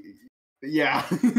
I was about to say, I don't think even if he rolls a 1, since he has expertise, he would have failed. Dang. I was about to say, you're a level 20 character. You have extra. You're good.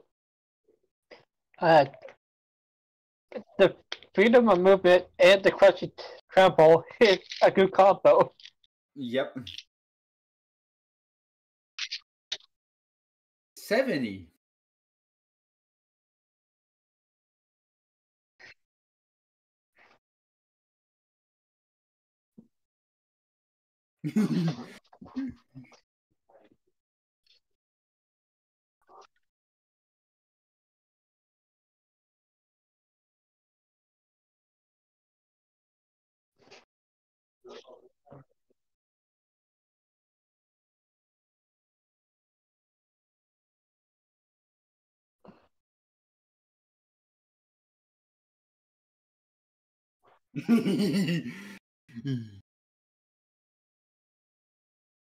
I want to. Can I legendary resist this? 2. In his days, because it's something that is trying to prevent, I guess he will. She will.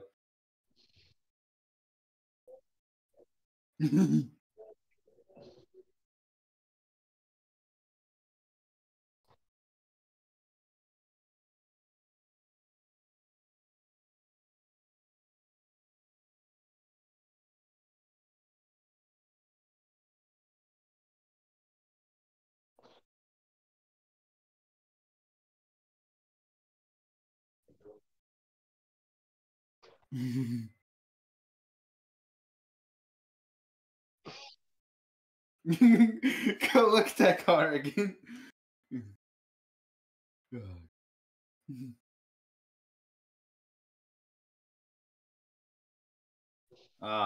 Sure. I guess it'll give you some insight, some more insight to people. I clicked the wrong character.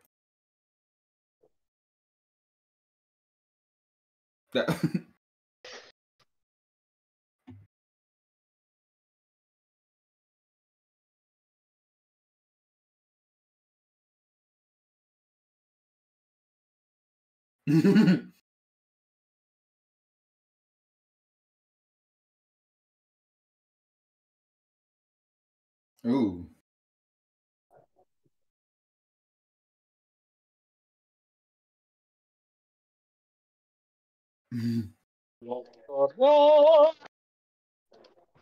With English? You're You're No, the it's one just causing me. this, get No, it's English. just these two. Fuck. Get out of my fucking way.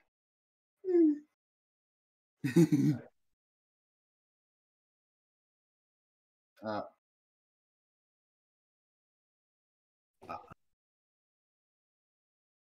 yeah, that was just the effect of a spell.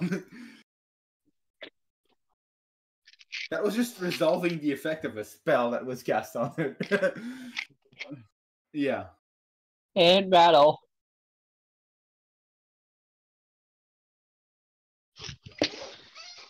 And, First Amendment movement. Got it. So I guess since the goal was to knock some sense into it.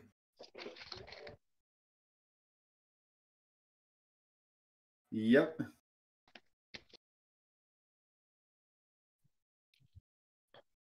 I'm going to do a fist.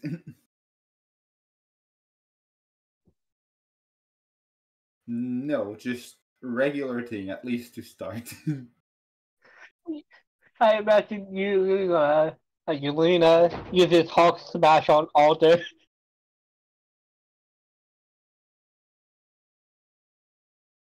Right. I mean, I guess technically she could suplex Alder because, well, I don't know. Does the grapple automatically end, or does it need to wait until her turn? I Anyways. can't reaction cast shield, can I?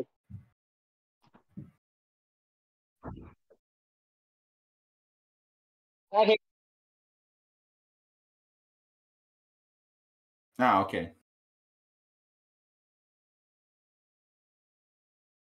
It hits.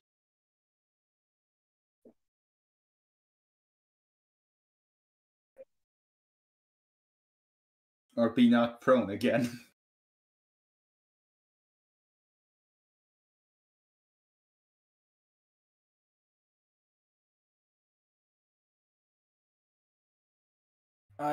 Let me go check. I thought it was. It is there. I don't know why it doesn't show there. I see 19 written in flat.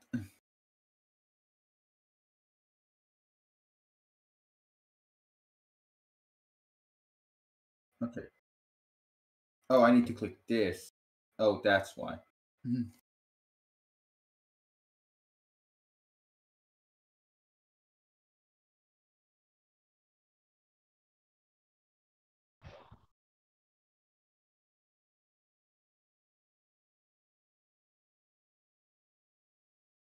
41. 41. Alright.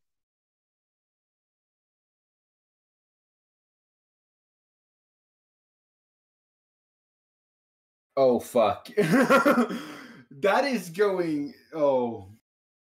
That is the first time I put this ability. I need to friendly fire with it. Fuck.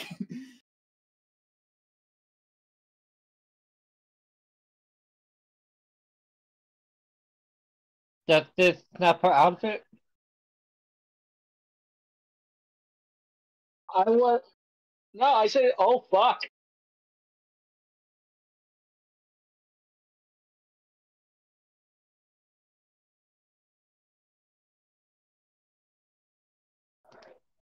Um.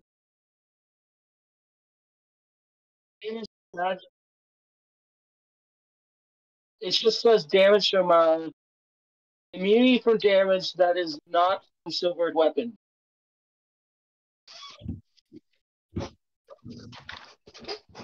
This is all damage except damage from magical silvered weapons. Okay.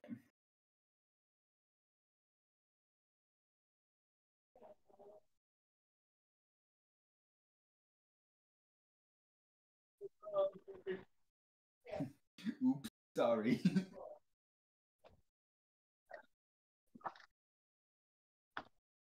The thing is, Bolt knows she has this, so when he suggested it, I feel like he had to weigh in that possibility.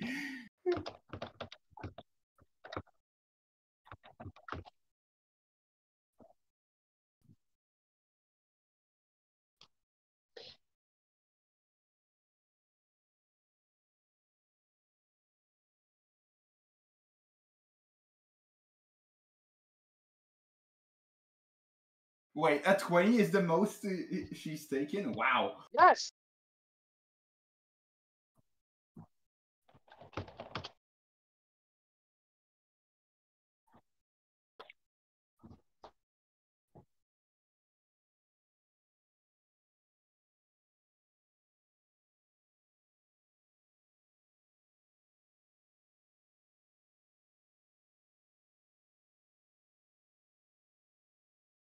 Yes, it was magical, thankfully. That's Alder's reaction. Yeah.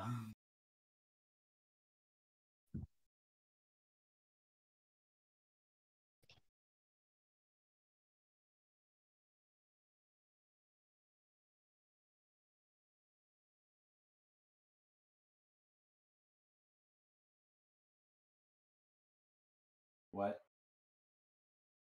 No!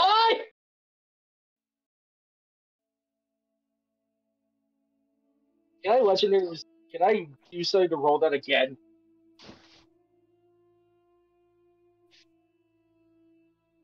Oh, I didn't fire. I don't know what this role is for. Would I even be aware that it's something that...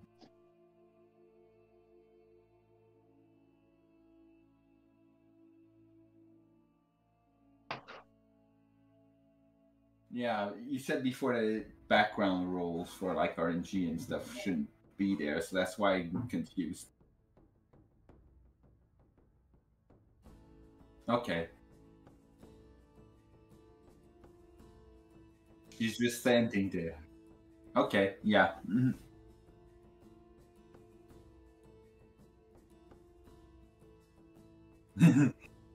I'll take a 23 rather than a 9.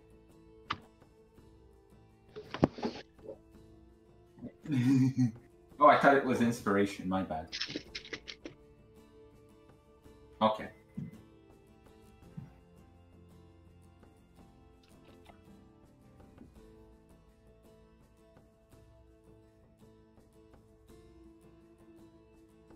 Ah, okay. Wait, that means Raiju never used any of it. Rywood never used any of their fate points. Oh, but they're not. Yeah. Rywood's basically a player character right now. Just So they're gonna get it later on. I'm Yeah, gonna walk okay. up to all. I'm gonna walk up.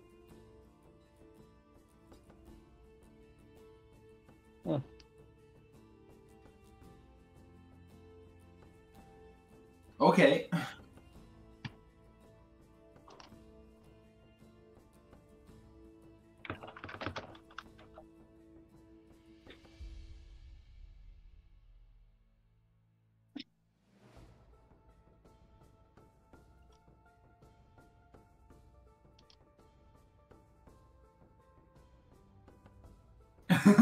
Holy shit. Even people in the fucking... Okay.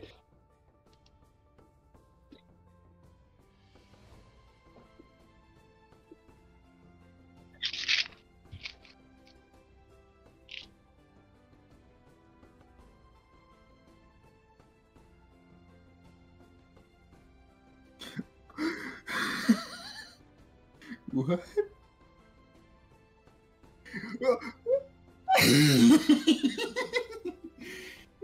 Uh-oh.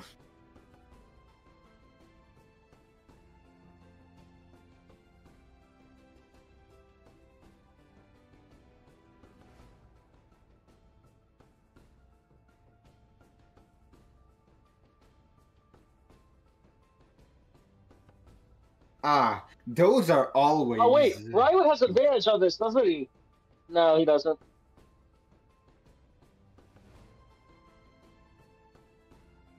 Looking.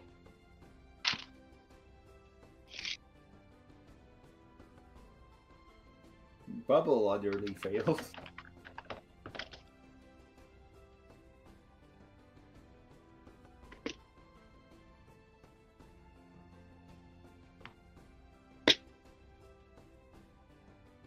Oh wait. I forgot. Oh. Rywood has this little feature. I almost forgot. I was Favored by the gods.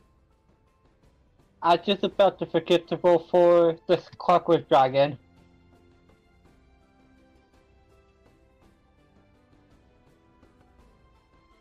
You mean the data pad?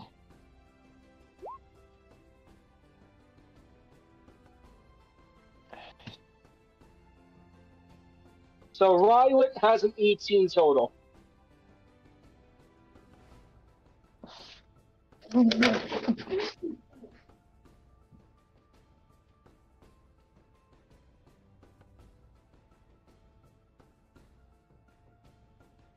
Oh fuck! Bubbles now!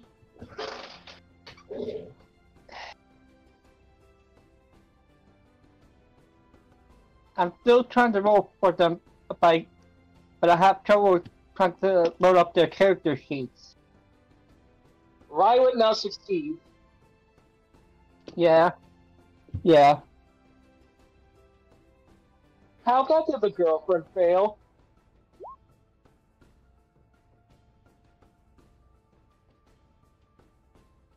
Ah, no.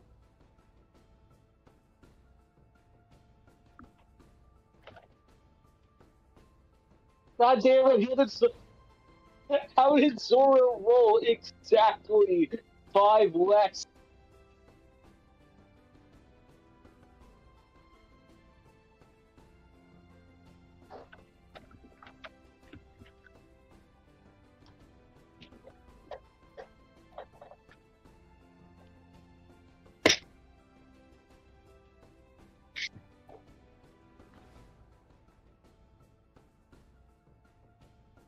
You did forget the hummingbird.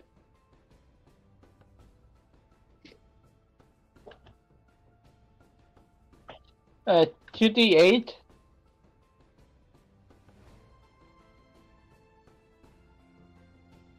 I've got an 8.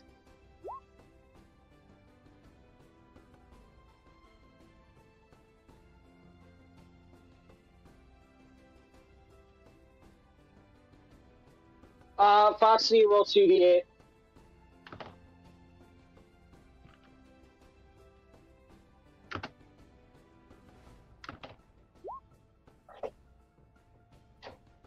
Oh fuck! But he's in the pocket dimension! Damn it! 25.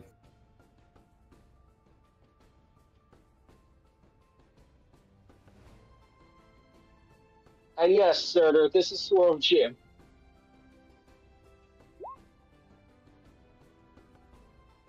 So, Swarm Jim makes it.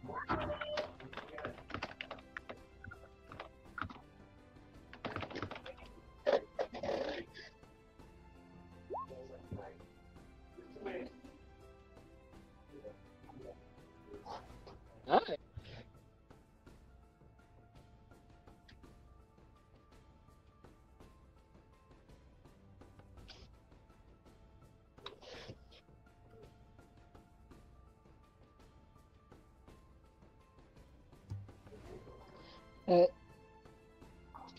I think I gotta have to go.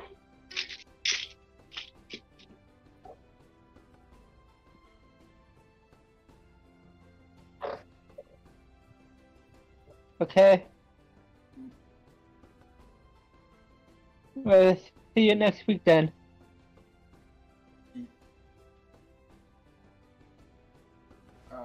Yes. Yeah. I mean, it would suck for Rattle if we That didn't was know. his last thing that he ever said. Horrible. I literally, sorry, I literally had like the lines from Mold Small and Mold Big, and that's how Bubble Buddy talked.